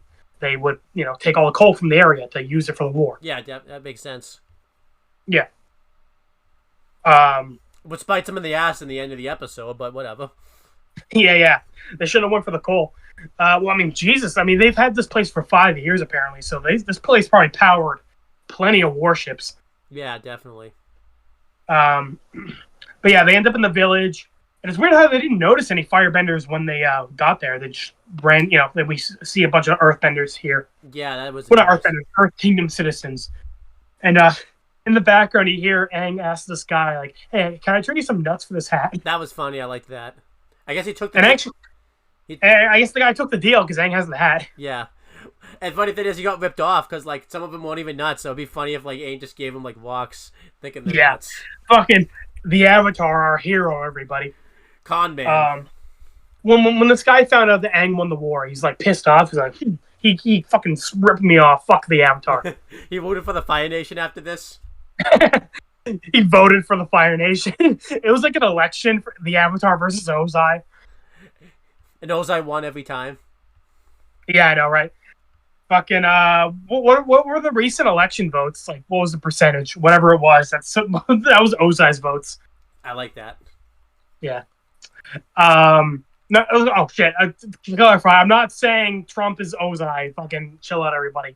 I don't give a shit Actually, about politics. I think I just did. So, yeah. Okay. Blame Owen. Give Owen a hate comment. No, I'm kidding. Because I say Ozai wins every time. So I'm on the. So, I'll take the heat to my channel. I'm the one that owns it, so I'm the one that reads the comments probably. So I'll take the heat. True. We'll get like kiss levels of hate where people are like telling us go kill ourselves. I'll take the heat this time. Yeah. You gotta take the heat next time. Yeah, next kiss this video, it's on me. It'd be funny too, like this time, like everyone's like supportive of what I just said, and then next time they kiss this. Like, oh my god, Owen, you're so based, you're so correct. And next time it's like, AJ, go kill yourself. And then so yeah, they end up going into the shop. Because I think Katara saw Haru like walk in. I don't remember exactly, but there's a reason they go into the shop. Yeah, that was the reason. Yeah, that's right. Because I was like, it'd be weird if they just happened to bump into him. But yeah, they see Haru go in, and we see his mom. Established that it was a small town, so that way it wasn't like a complete coincidence that like they just saw Haru. So yeah, if it was like Omashu size, that'd be insane. But yeah, we see it's a pretty small town. Mm-hmm.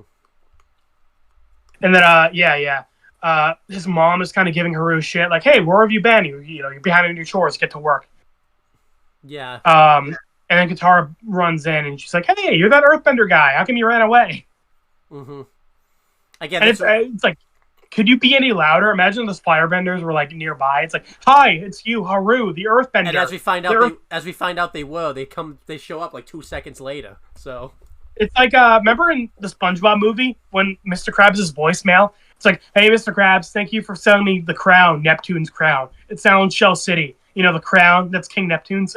They're really repeating it over and over. Yeah, because Plankton calls, don't forget, it wasn't just a coincidence, I think. I know, but I'm just saying, imagine that was Katara. It's like, "Hi, Haru, the Earthbender. Your Earthbender we saw bending the earth with your bending, Haru." Yeah. Yeah. And the mother is like, "You what?" To continue the SpongeBob joke. Yeah. "You what?" She even it'd be funny if Katara turned around and like said like, "Hey, I saw this guy Earthbender earlier, and there was like a Fire Nation thing." She didn't even like realize it. She just is like, "I just saw it," and she's like, "Oh shit, I just sweated him out." Yeah. And then she like quickly shuts the door behind them, and she's like pissed at Haru, like, "Why would you do that? That's so risky." And Katara's like confused, like, "What? Well, what's the problem?" And then she's explaining that like all the when the firebenders came here 5 years ago, take over the town. And use the coal to power their warships. They like took all the earthbenders away, and now earthbending is like prohibited. Like if they catch you earthbending here, they'll like ship you off to like a camp. This makes sense. I like to like originally, they're making it seem like his mom's the one that prevented it because they're saying she doesn't want him to do it. But so Katara's like trying to talk her mom like into it, saying like, "How could you prevent Haru from earthbending? That'd be like preventing me from waterbending type of thing." And then just like Haru can fight back, but then like when Haru's mom, what a great fit! Haru's mom didn't get a name either. That's awesome. She's going into the yeah, you're right. Kita's dad and the guy from Kyoshi Island. It's always like the older adults too. It's weird. They just don't get names. By the way, the people that don't get wikis, do they go into that category, or since they're named? They're not in there. I just want to know. Now they have names that don't count. Oh damn! It's only unnamed people. But anyhow, I do like though, like once like Haru's mom mentions like, no, they took Haru's father away. That's kind of like when Katara like, point that out. yeah, Yeah. Katara's like, what? He can fight back, and she's like, yeah, because you think like she's just being kind of like overprotective, but no, when she says like we lost his dad, like his dad got captured 5 years ago, we haven't heard from him since. It makes sense why she's so protective of him. Mm-hmm. So,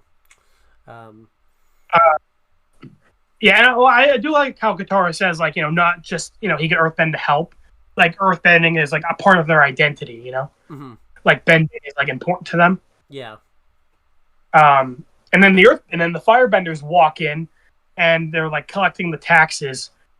And she's like confused, like, what? We already paid our tax. And he's like, nah, an increase. We want more. Kind of just bullying the people essentially. I like to think he does this once a week. He just comes around like fucking. Well, probably.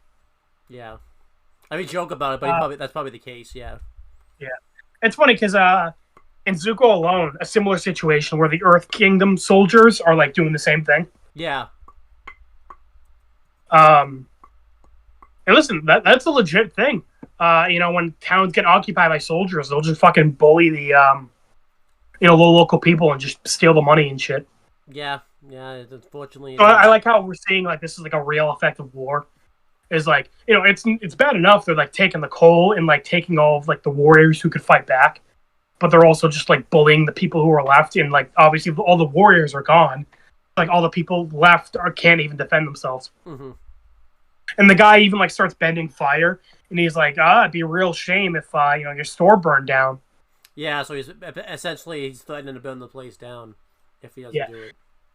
And obviously this is very serious, but I do like the joke when they see the firebenders coming in, they walk in, and everyone's like, all right, act natural, and everyone's just like posing. And like, and Aang is like leaning on like a little barrel, and the barrel like lid like breaks, and he just like fucking face plants. Yeah, that was funny. And then but yeah, they take it, and then this is kind of when they start to have like that conversation, like with Katara's and Haru's mom type of thing. That's when they talk about that. Like we kind of jumped the gun a little bit there. No, I know. Yeah. I think I was supposed to talk about the stuff in the town, but I think to kind of balance it out, I'll just talk about the next two. Oh, I'm sorry. Yeah, I didn't realize that. So I was looking at. I had the wiki pulled up, so I wasn't even thinking. Yeah. But I'll just talk about the next two things. So Haru's mom. I almost said Katara's mom. That would be weird. Katara's mom, she's alive. Well, it's funny because they bond over Katara's mom being dead. I know, but I don't know why. But Haru's mom agrees to let Team Avatar stay there for the night. But she said they have to leave by the morning. I think she kind of wants them to leave because she realizes, they might be dangerous to like Haru, like motivate him to. Yeah, to be fair, I don't think she knows Aang is the Avatar. So like, I think if she knew, she'd kick him out. But like, because she thinks they're just like travelers, she's like, all right, fine, you can stay for the night. Yeah. We see the next day Haru and not the next day, that night Haru and Katara are bonding. We find out that Haru's father was taken away. The only way that he really has like a connection or is able to bond with him was by practicing his earthbending, and that's why like it's so hard for him to like not be able to practice it, because that he loses that bond with like his dad, which makes sense. Yeah, I love that. And keep in mind, Haru's like 15, so he last time he saw his dad, he was probably like 10. Yeah. So. He says like, his dad taught him everything he knew, so his dad like was also his like master. Yeah. So then. So, I do.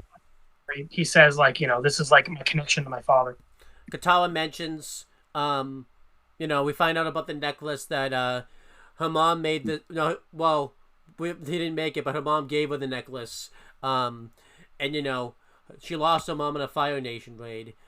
Was that the first time we knew this, or did we already know this? Because I'm pretty sure they mentioned it before. They mentioned that their mom died, but they didn't say it was in a Fire Nation raid.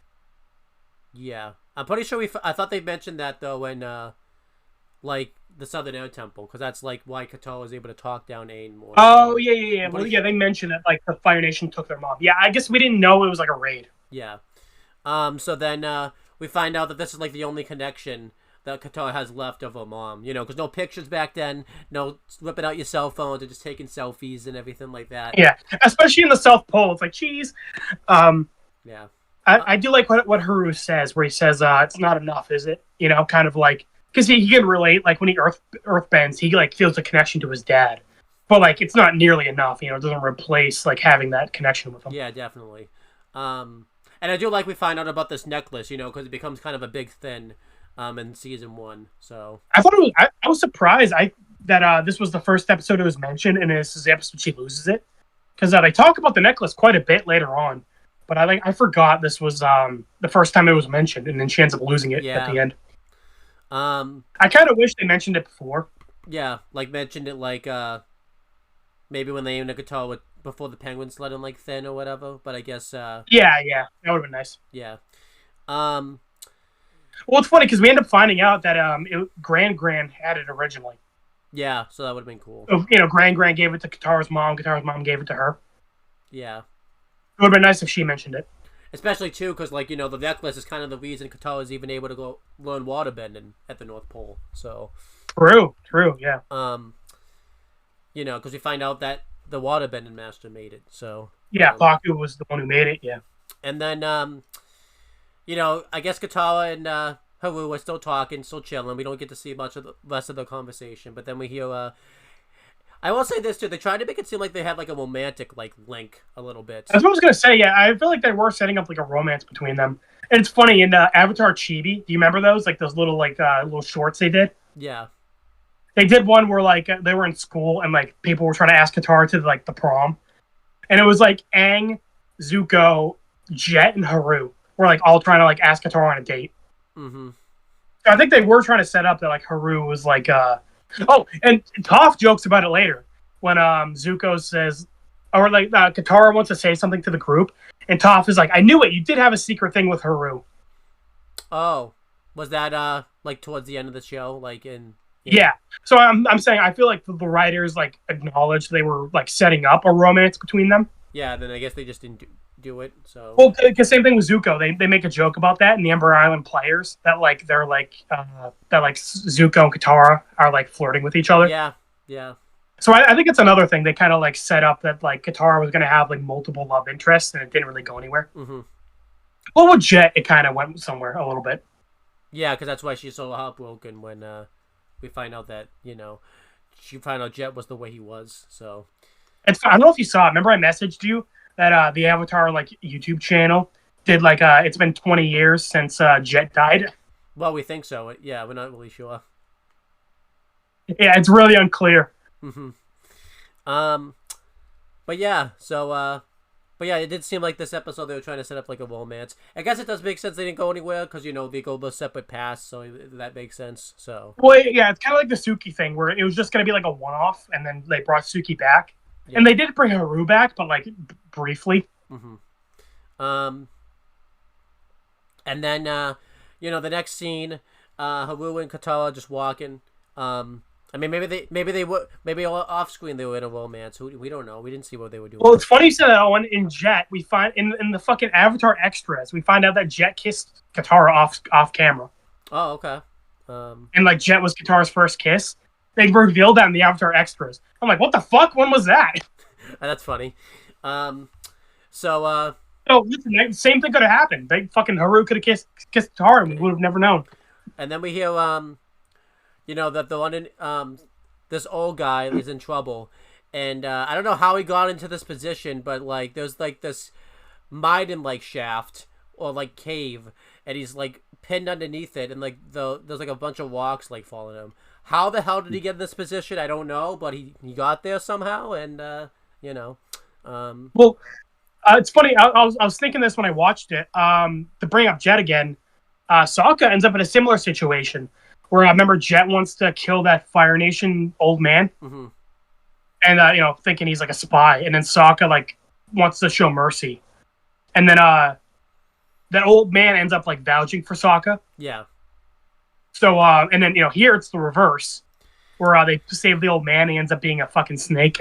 I wonder if he was a spy, but they wanted you to like know that because it is kind of weird that like he was in this position but then turned him in, or if he was just a snake, I don't know. Yeah, it's weird. He's like dressed in Earth Kingdom clothing.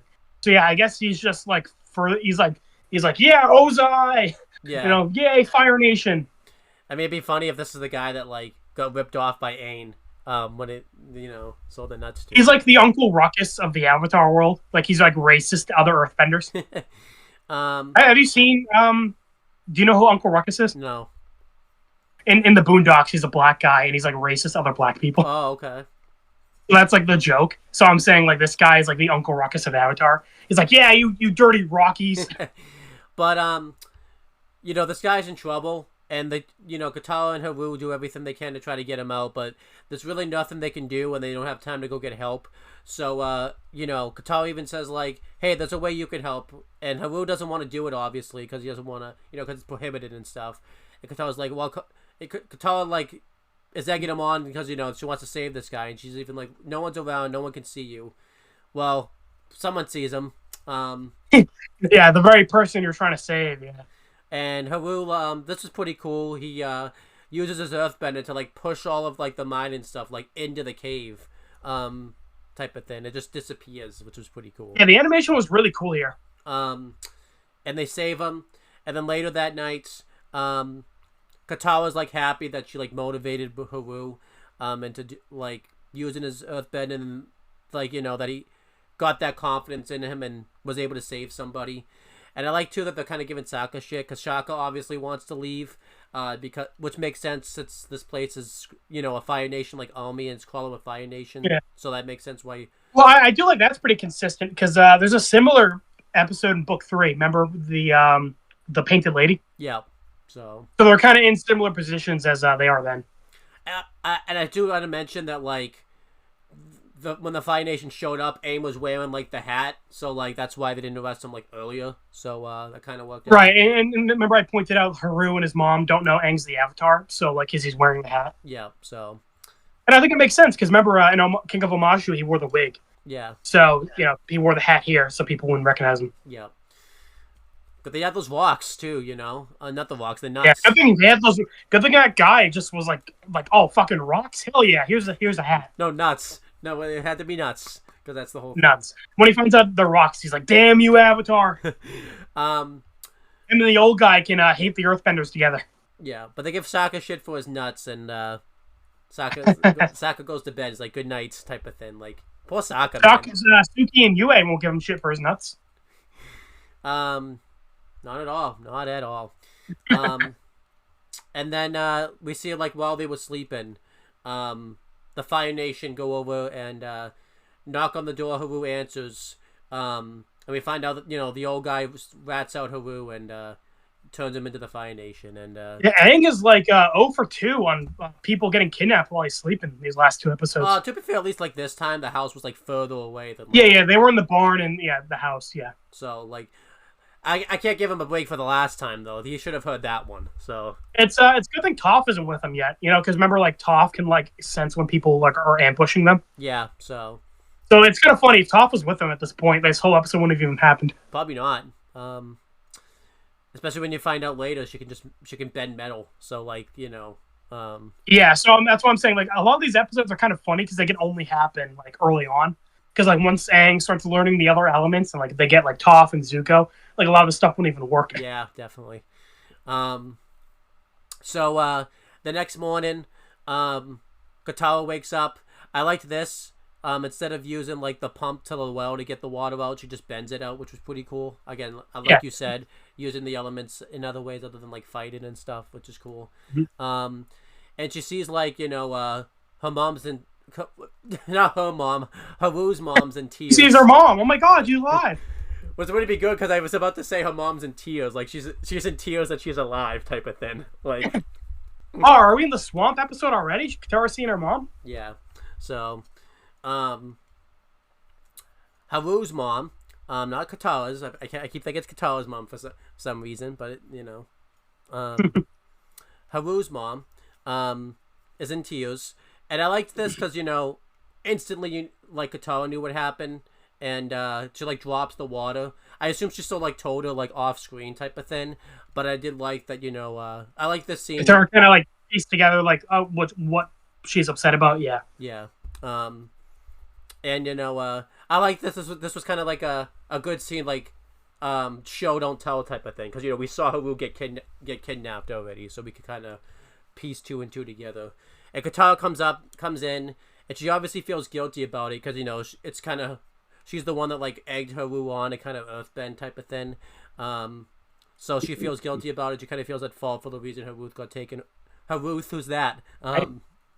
I do like how they try to, like, figure out, like, okay, when did he get taken? And they find out it's in the middle of the night. It's like, all right, he's too far gone. Like, we wouldn't catch up at this point. Yeah. Because I like if they think like that. Like, okay, if he got taken recently, we can, like, go look for him. Right. So that makes. But sense. you know, because he got taken like hours ago, it's like, okay, well, we don't know where they went.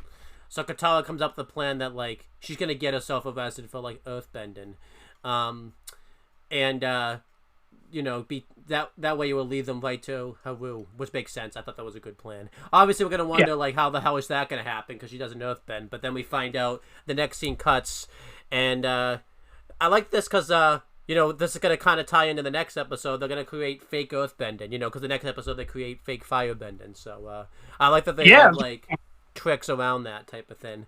So the episode after next one, but yeah. Yeah, I guess it is the episode after.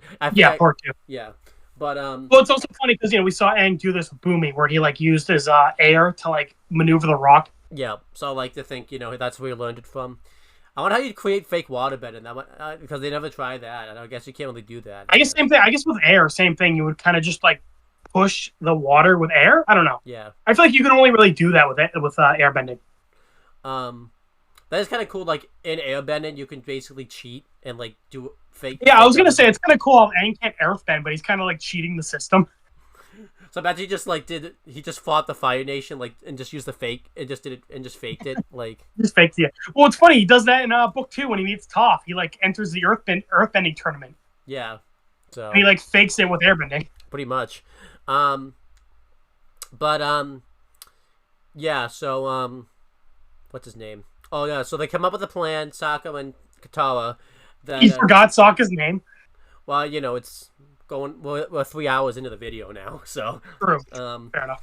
But well, they're gonna get a huge boulder, and Aang, you know, they're gonna put it over a vent, and you know, Aang's gonna airbend into one vent, and it will basically create fair airbending because it will move the boulder, Yeah, they get into this argument. You know, I guess they knew the Fire Nation were coming. I guess, like, I don't know how they knew, but they just did. I mean, I guess they patrol around the area, so you just gotta wait for the patrol to come by. I guess. Yeah, but it seemed like they knew, like, they were coming imminently, because you know, but Katara and Sokka stage a fight. And I like Katara's, like, making fun of Sokka, calling his ears big, but you could definitely tell she's getting some real jabs in there. Katara's just gonna be Sokka's like, okay, legitimately, like, back off. But then Katara, like, over dramatically, like, says, "I will not back off," type of thing. So that was pretty funny. And Aang misses. And I was like, earthbending powers, go! You know. Yeah. Before this too, Aang was thinking this was going to be like a fun time. By the way, the fact that they have to stage this and see like Katara get arrested, it's like, wow, yeah, this is fun stuff.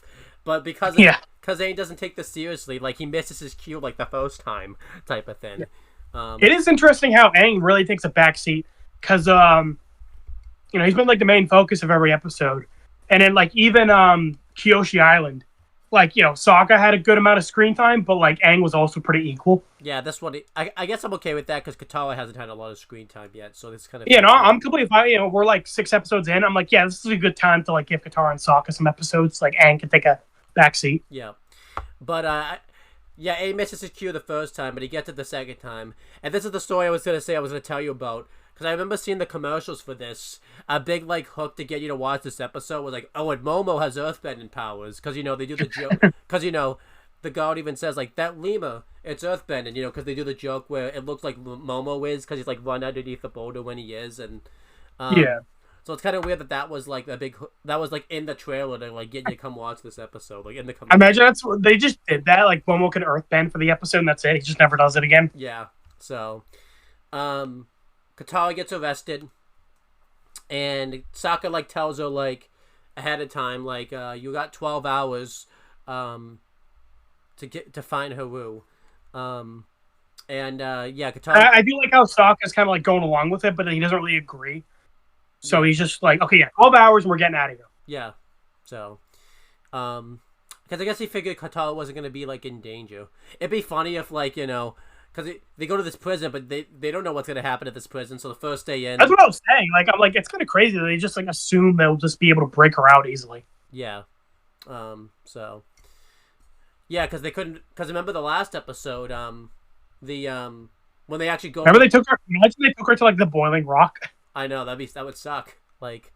It's like, well, fuck, I guess Katara's just stuck in prison. Yeah. Well, they didn't have Appa, though, in that episode, though, in all fairness, so... I don't think Appa would have been able to get in. It was, like, super hot, remember? Oh, yeah, that's true. So, yeah, she'd be fucked.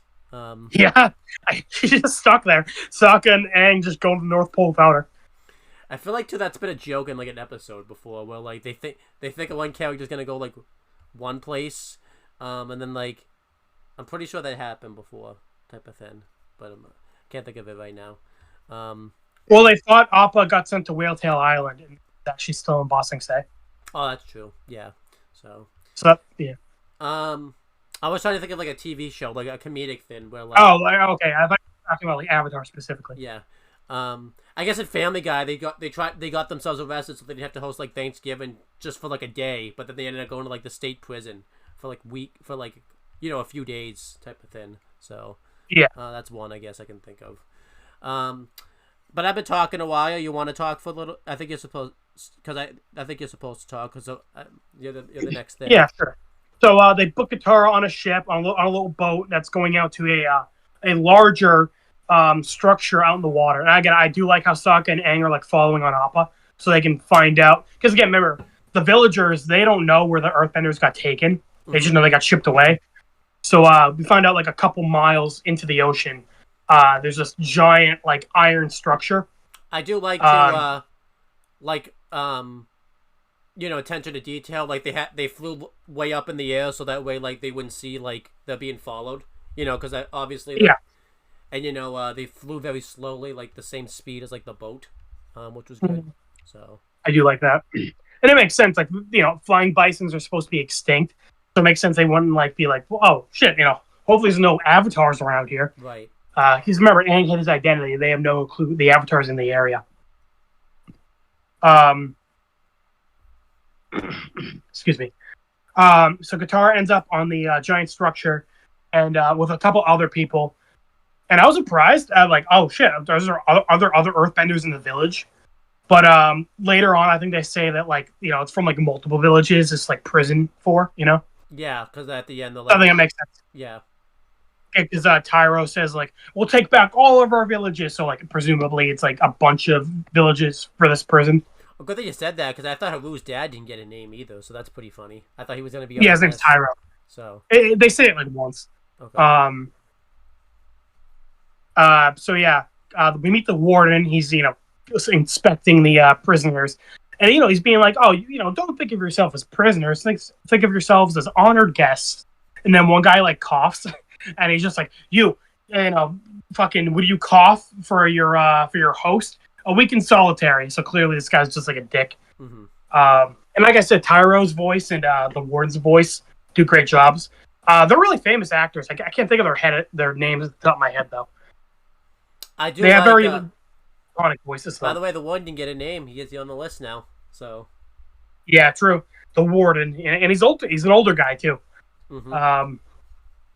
Just these show writers just hate old men. It's like, can you have a name? Fuck no. Are you over the age? Over the age of 40? The only old guy we've gotten that's gotten a name is the director in RVB because I think they mentioned he's old, right? So true. Yeah. Well, yeah, and he's fucking a very important name. That I missed. It's a name we know very well, Leonard Church. Yeah. Yeah. So but I did like that they made the warden come off like a piece of shit that like he threw someone in the brig like just because they coughed while he was talking type. Oh yeah, and later when the guy's like, what's the difference between a bison and a buffalo? He just like chucks him overboard. Mm-hmm. And we find out the guy's like the captain. Yeah, like the big high ranking official, like not even like So yeah. So we kind of get this prison looks really cool. We get a couple shots of like different areas. It's really cool, and it's like a big steel area. And remember, metal bending isn't a thing yet. So yeah, you're pretty much fucked. and they say like even if you try to escape, like you're miles away into the ocean. Mm-hmm. So like you know what, you're gonna swim back to shore. The serpent could fucking be there. Yeah, I know, right? The serpent's just in every body of water. Why not? Mm-hmm. But yeah, I liked this. That little fish pool that Aang goes to in the northern water tribe.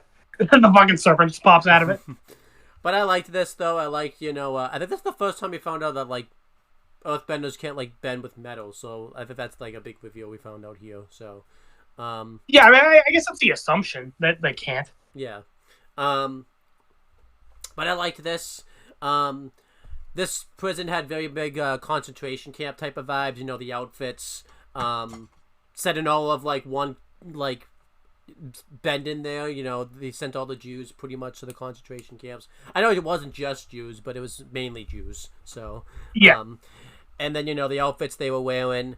The only thing that was honestly missing was the chemical like baths, so the showers, whatever they called them, like the gas chambers. So.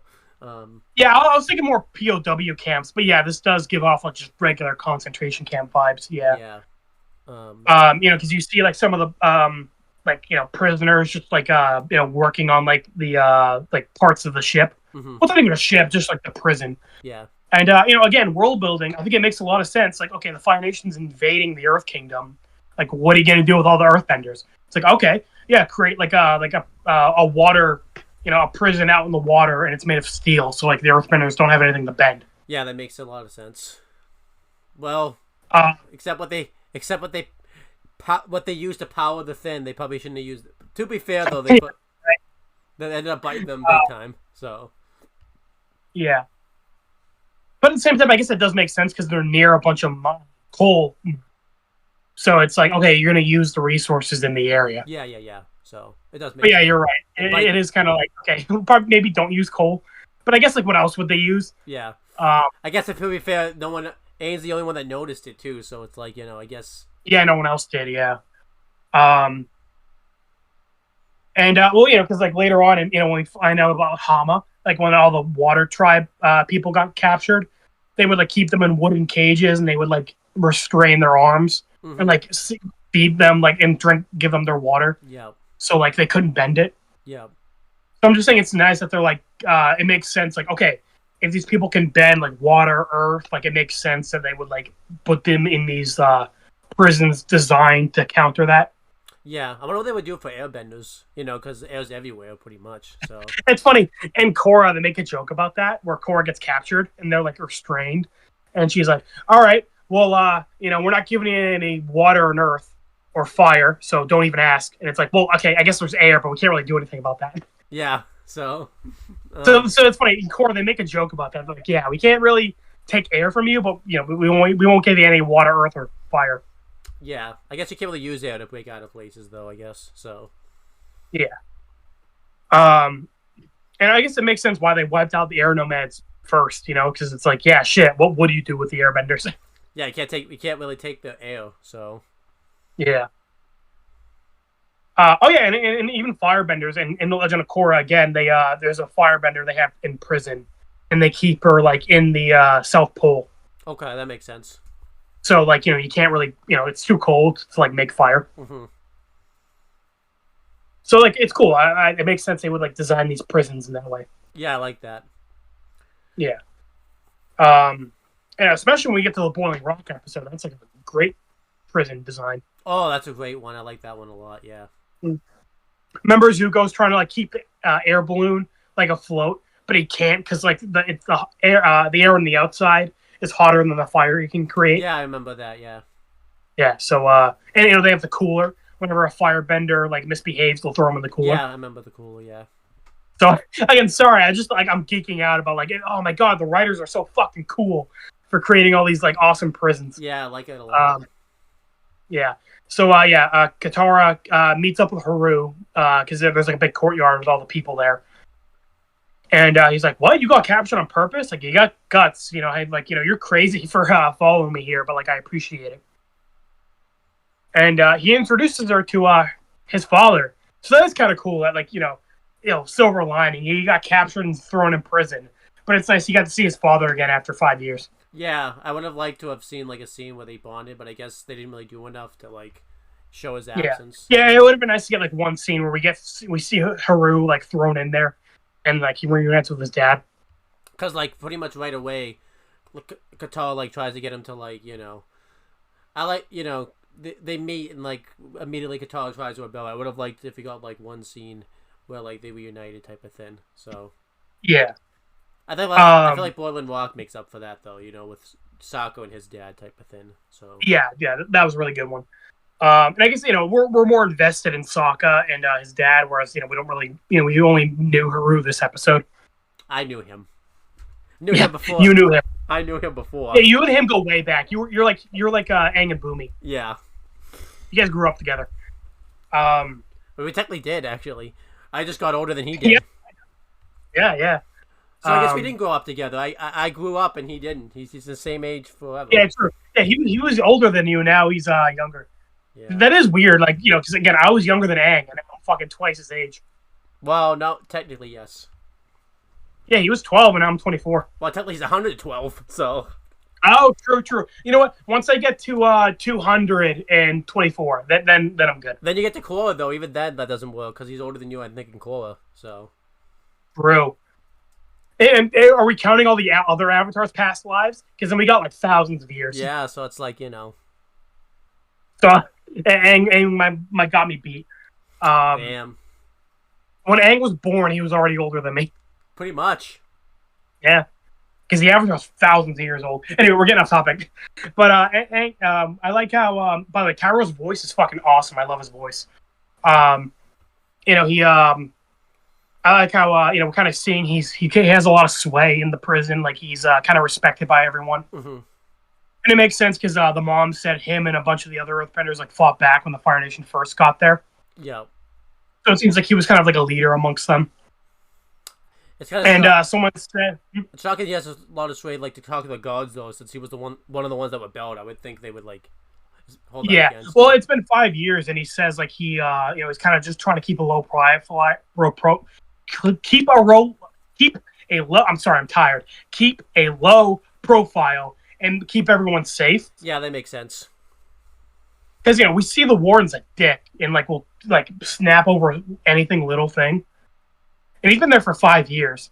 So he's he was probably like Katara at first, like very rebellious. Yeah, but like like he probably just like after seeing other people get punished. Possibly even because he tried to rebel, other people got punished. Yeah. Because he mentioned there's a lot of elderly people here as well.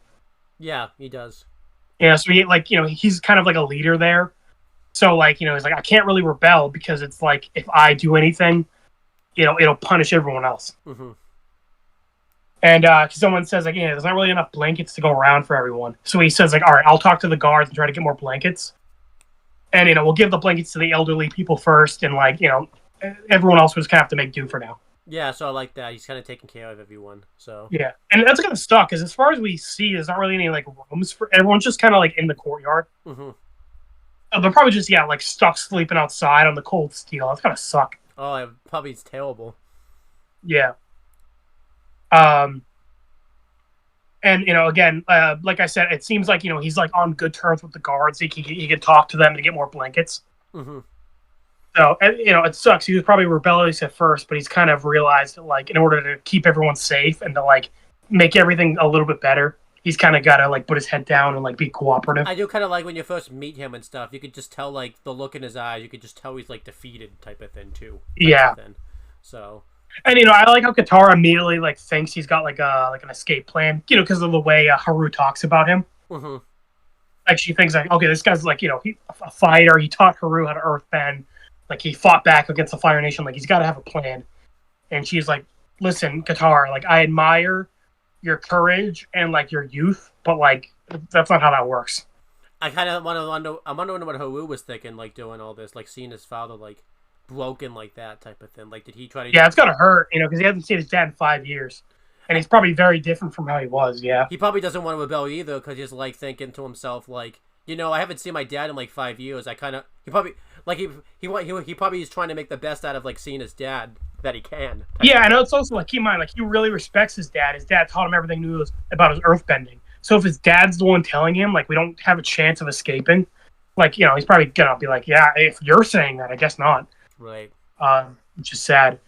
And you know, and again, I Haru's probably... like how he doesn't like shut down Katara. He says like, I admire your courage and your youth. Like, you know, I wish I was like you, but like, you know, the reality of the situation is you kind of got to just wait out the war. Yeah, and I like to think Haru's been kind of kicked down too by like, because you know, this is gonna sound weird. Even though he's a prisoner now, he's been like a prisoner since he was probably like 10, technically too. Yeah, exactly. Like. He's had to keep his earthbending hidden for 5 years, so in a way, he's probably already feels like a prisoner. Yeah. So. And yeah, I mean, again, kind of seeing what war does to people, it just like breaks you down. Yeah. And it's so sad when he's like, you know, we're gonna have to just try and wait out the war, and it's like the war's been going on for 500 years, 100 years. Mm-hmm. As far as I know, you know, like it's not going to end anytime soon. Yeah. So. Yeah. So, but then Katara immediately like grabs a. Well, also she like grabs a bowl of food, and I like how the dad's like, it's not as bad as you think, and then she eats it, and it's like disgusting. He's like, okay, well, it's still pretty bad. Keep in mind, he's been eating that shit for 5 years, so I feel bad for this guy. I know, yeah. He's probably like wanting some real food at this point. Like, yeah. He gets back and he's like, oh, he eats like a fucking piece of dog shit, and he's like, oh my god, the best meal I've had in 5 years. Give that man a Krabby Patty, Jesus. Did you ever have one at Wendy's? I've heard about it. No, I haven't. Oh, damn. Is it good? You like Wendy's, right? Yeah, it's good. Okay, I'll have to try it. Yeah, I'm gonna have to. Limited time too, so you're running out of... That's what I was gonna say. It's probably limited time, so I'll have to try it tomorrow. We could just stop this video. You can go get one right now and come back. Yeah, go to Wendy's now. Are they open at 1 in the morning? I don't know. Yeah, one way to find out. Yeah. So yeah, Katara grabs a pan and starts like banging on it to get everyone's attention. And I like what she says. How she says in the Water Tribe. You know, like, you know, they told us stories about the courageous Earth Kingdom. Yeah, I like that. And, you know, all the Earthbenders who defended their home. And keep in mind, she's probably not even bullshitting. The Airbenders got wiped out immediately. And the Water Tribe isn't really doing much in the war. So, like, it's pretty much just been the Earth Kingdom stopping the Fire Nation from taking over. Yeah, definitely. So, don't keep, you know, not to fully discount the Water Tribe, you know, because her dad and all the other Southern Water Tribe men are like fighting in the war. Mm-hmm. But they're a pretty small army compared to the Earth Kingdom. Yeah, the Earth Kingdom's like, as we're seeing, we just saw a Moscow, and then we're seeing like this little village right here. Like, it's huge. Well, the Earth Kingdom is the biggest out of all the nations. Yeah, definitely. And you know, the Northern Water Tribe are just sitting on their asses. They're not doing jack shit. Mm-hmm. Remember, we find out they have like armor captured from the Fire Nation, and it's from like 80 years ago. Yeah. And after they invade at the end of book 1, it's like, hey, are you guys gonna like do anything? It's like, nah. It's like, oh, okay, you're not gonna help us win? Okay, thanks. Thanks a lot. Yeah, appreciate it. Fucking who's gonna keep making the Earth Kingdom do all the work? Appreciate it. Really appreciate your help. Yep.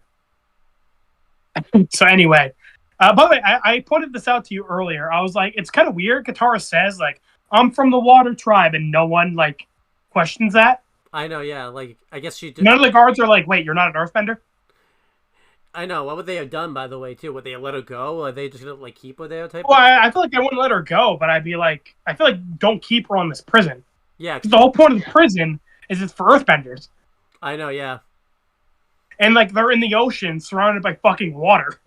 I guess they realized she wasn't that good of a bender, I guess, at that point, because if she was gonna do something, she would have done something by now, I guess. So. Yeah, I guess, because the warden like sees her doing the speech, and he doesn't stop her because he knows like all the people are like too broken to like listen to her.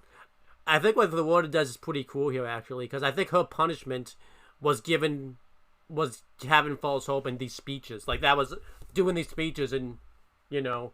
Yeah. He like looked at her, and then he saw like no one else was like gonna support her, and he just like smiled and walked away. So that was her punishment. That's pretty fucked up. Yeah, it's really sad. I like how this is the case, because it'd be really insane if these people were like 5 years in this prison, And Katara just shows up and no one knows who she is. And she's like, "Hey guys, we should like escape." And everyone's like, "Oh shit, why didn't we think of that?" Yeah. It makes sense why no one's really like down with it. I like this isn't a comedic thing, because sometimes in sitcoms and comedies, I don't know if you remember like the episode of iCarly where like Carly tries to give like this emotional speech, but then once everyone finds out they can like leave, they just leave and like cut off Carly's speech pretty much. I like that they don't do a comedy thing. Like everyone's just so defeated at this point. That's why they don't really like take her speech like, not that they don't take it seriously, but that's why they don't really like support her because they're afraid of their own lives and they've been beaten down so much, like you said before, with being in prison and the war and everything like that. So yeah. So I know we're kind of like going off the notes a little bit. I'll still talk about Katara refusing to leave, and then you take over for the plan. Yeah. Okay. So later that night, Katara pretty easily just like slips out of like the containment area, and Aang and Sokka like meet up with her. Mm-hmm. And keep in mind, there's like a little light going on to like watch for escapees, but like still, Katara like fucking broke out of that like little containment area so easily. Yeah, very easily. Again, like it's kind of weird. They just assumed Katara would be able to like meet up with them. Yeah, I kind of wish it was a little bit more of a struggle. I guess. Yeah, Sokka's like, okay, listen, we can't do anything for this, And keep in mind, I like Sokka's like, it makes sense. He's like, okay, listen, we'll end the war. And then we can like free everybody, like he's kind of trying to think long term. Mm-hmm. And then Katara's like, no, like I'm not leaving. Like I know we can like inspire these people to break free. Mm-hmm. And I do like how Sokka's like, he doesn't agree with it, but he's like, oh my god, I hate when you're like this. Really? But he kind of like accepts, like okay, like he's known Katara his whole life, like he knows this is how she is. Mm-hmm. So he's like, okay, look, I don't want to do this, but you're not really giving me a choice. Kind of like, with my grandmother, she would be so stubborn sometimes. You just have to kind of do what she wants type of thing. Actually, both my grandmothers sometimes, actually. So. Oh, yeah, fucking Mona. Tell me about it. Jesus. Yeah. So, there you go. Yeah. So, but they're trying to think of, like, how can we inspire these people to, like, fight back? But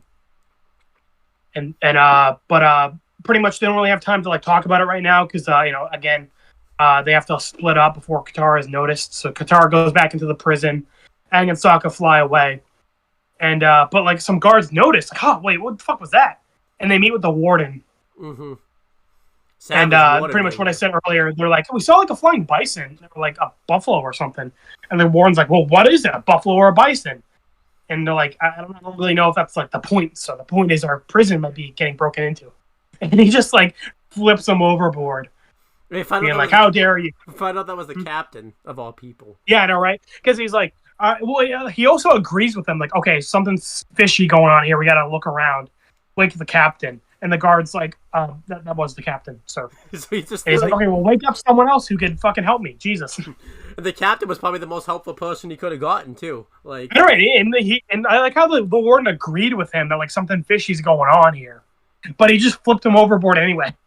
I love the warden. He's just such a. Do we see him again? Does he show up in Boiling Rock or no? Am I getting that wrong? He says he can't swim, and they dump him in the water, so I guess he just died. Damn. He just fucking drowned. Damn. Well, it makes sense. We never see the captain again, so we just have to assume he drowned. Well, he got eaten by the serpent. That's always a possibility. Yeah. As soon as anyone falls in the water, they get eaten by the serpent. I love that, actually. Yeah. So, I think I'm supposed to talk here. So, Sokka, Aang, and Katara are trying to come up with like a way like they can motivate the Earthbenders to like do some Earth, because like Sokka's thinking like if they have some Earth, all right.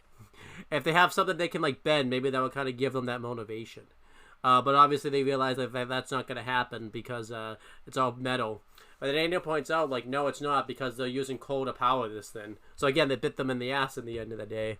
So if only we had someone who can bend metal. She's gonna invent it soon. Yeah. Not really soon, like the end of book 2. It's pretty soon. Yeah, for them it's like a couple months away, but for us it's a while. And I like that they redo their plan that got Katara arrested, where Aang's gonna close off every vent except like one, so that way when he airbends the coal like up, it would just go to like one area. This is when Katara and Sokka get busted, and Well, okay, sorry, I thought this was weird because like there was no one around them, and then all of a sudden there's like surrounded by Fire Nation guards, and like all the prisoners are like there too. yeah, it was weird. So, If I can kiss this, like everyone just fucking teleports all of a sudden. Like, where the fuck did you come from? Yeah. So then, Never thought I'd compare Kiss This with Avatar, but here we are. yeah, here we are. So, that wasn't. I could tell you're so done. You're just like fucking. I want to end this video. But yeah, Katara, Aang is successful. He doesn't miss his cue or anything like that. Airbends the coal out of the vents, and Katara tries to give him like another motivational speech, saying like, "Hey, now you have a chance to actually do something about it. Here's the coal, take it." No one takes it really. The warden's putting down, Katara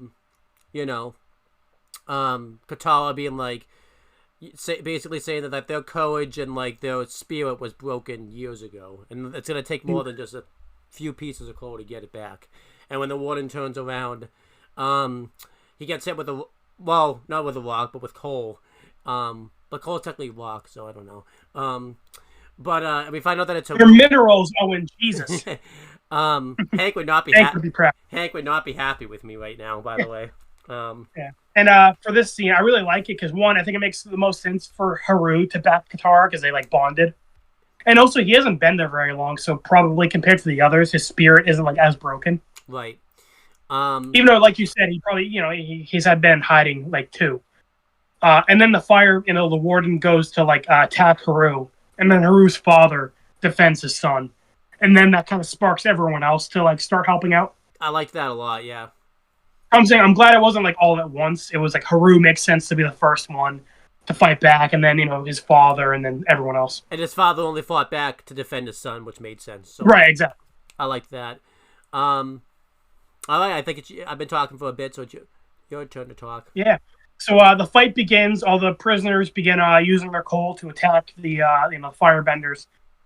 I really like the one scene in this where Sokka kind of gets there's a spear, and Sokka like deflects it and like breaks it with his boomerang and throws it up to Momo. Mm-hmm. I'm like, damn, Sokka's fucking putting in work. Yeah.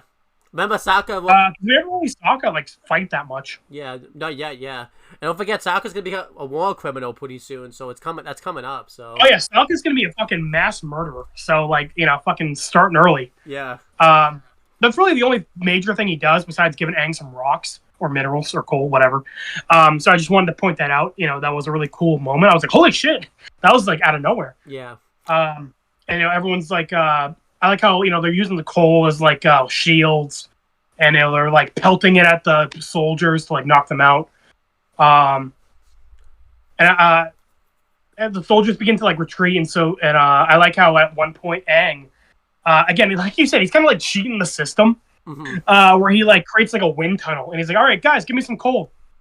And Katara like is giving him like a couple pieces of coal, and then Sokka just like puts a giant pile in, and it like gets backed up for a second, and it just like shoots out, and it like pelts the warden and like knocks him out. Yeah, like a cannon, pretty much, which is pretty. Yeah, again, I just love Aang is like cheating the system. It's like fuck earthbending. I can just use air for everything. I know. I kind of wish he did this again because he never did this again. I guess it's kind of. I guess because you're not gonna find coal everywhere, but he did like something like this again, type of thing. Yeah. I think at one point he like fans flames, or like someone is like there's like fire, and Aang uses air to like expand the fire. Yeah. So he can do the same. He doesn't even really need to firebend either. He could just like take existing fire and like shoot air at it to make it bigger. Yeah. So again, Aang could just like cheat the system. He really could. I kind of wish he did that more, where he just like uses air to like fake the other elements. Mm-hmm. Yeah, and then the warden gets like knocked out by Aang doing that, and then Tyro like uses the coal and like slips it underneath the warden and a bunch of other soldiers. It creates a platform and like lifts it up. And this is impressive because keep in mind it's a bunch of little pieces of coal. Like it's not like it's like it's not like lifting a boulder. Like he's moving a bunch of little pieces all at once. which is impressive. Very impressive. And he lifts it up, and I like how the warden is like, "Please, no, I can't swim." And I love his line here where he says, "Don't worry, I hear cowards float." It's a really good line. And then he just like slowly like lets the coal like fall, and they just plummet in. One complaint I have here though is, as we're gonna find out, Katara's missing her necklace in the next scene, but like here we see it's like still on her. Yeah, I wish we had. It would have been nice if we see like it actually like fall off of her. Yeah, it's like one of those things, like kind of like in LVB Relocated, where you don't notice like one of the glyphs is different until you come back and watch it like a second time, type of thing.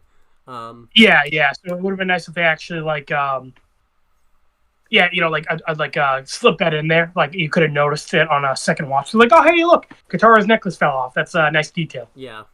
So, but it's not a big deal, but like because they do a little cut, like you know, in between scenes where like a little bit of time passed. Mm-hmm. But still.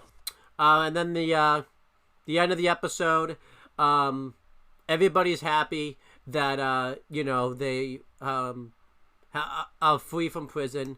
Haru and Katara kind of say goodbye to each other. You know, Haru thanks Katara for like reuniting with his father and getting the courage back. And is it Tyru or Typhoon? I don't know. Tyro. Okay, so I wasn't even close enough. Like Tyro. Oh, I didn't get it right on any occasion, so. I was like, neither. But I you know, Tyro gives a speech that he's gonna, you know, they're all gonna go back home and free their villages. And then Haru tries to get Katara to like go with him. That would have been a cool what if Katara decided to like help them try and free the Earth Kingdom villages. And they do the, you know, that become Katara just gets her own spin-off. Episode 4 into the show. No, episode 6. I know, right? Katara just leaves, yeah. And you know, we said, you know, they never really do anything with that romance they were kind of setting up. So that would be a cool what if, you know, Katara would probably start dating Haru. Yeah. But Katara says, and I guess it'd just be the Aang and Sokka show. Yeah. What's really cool, I would have liked to see them have like a little stuff, you know. We could do that what if at one point. What if Katara joined Haru? Yeah. And then Katara, you know, says that her destiny right now is to get Aang to the North Pole. This kind of causes Haru to put 2 to 2 together that Aang's the Avatar. Which is kind of weird because he kind of should have already known that since he was airbending, but whatever. So yeah, and it's funny he asked that while Aang is in the middle of like airbending while he's playing with Momo. Yeah, so he's looking at him, airbender tattoos. He's currently bending air. He's like, "Is that kid an airbender?" Oh, it's like that hippie dude in book 2 where he's like, "I think that guy may be the Avatar." And it was not even the 8. It was Sokka, so which was funny. So yeah.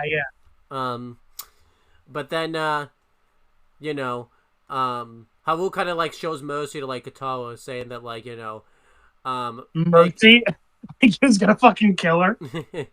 But saying that like, you know, you got me reunited with my father. If only I could repay the same favor or something like that. And like, because they bonded over like, you know, Katara's dead mom. And Katara's about to like hold her necklace and like say something, but then she realizes her necklace is gone.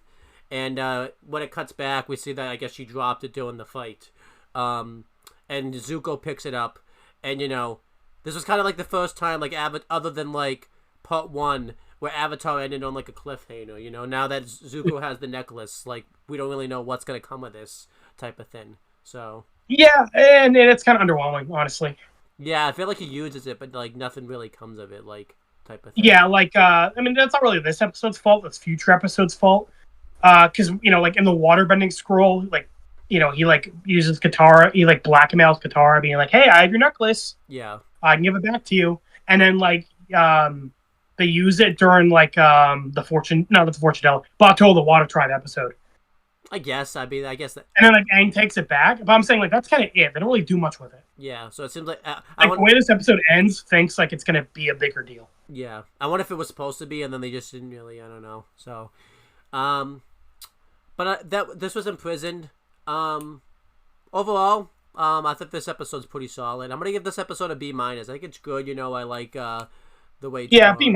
It's solid. Again, we got to see what else is in book 1, but if it, you know, I wish we if we had to give something to the chopping block, probably this and like the Great Divide and like other stuff for more Water Tribe. But you know, that's not really this episode's fault. Yeah, it's a good episode overall. Like I said, it's cool to see like the effects of the war on like people in the Earth Kingdom. Yeah, definitely.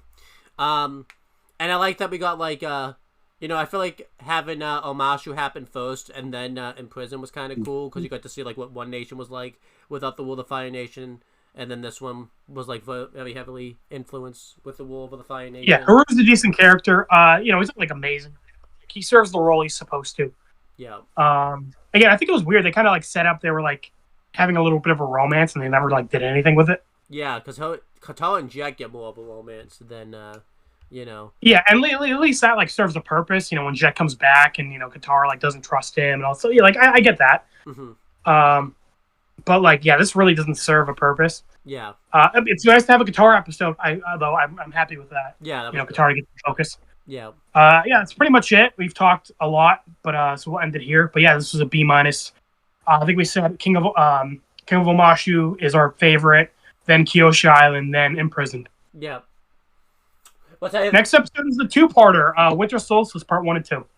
But I do think that's kind of cool because I remember originally when we were going to come and review Avatar, like you liked Kyoshi Island, a lot. So yeah, the most. And after a rewatch, I'm like, actually, King of Omashu is definitely the best. Mm-hmm.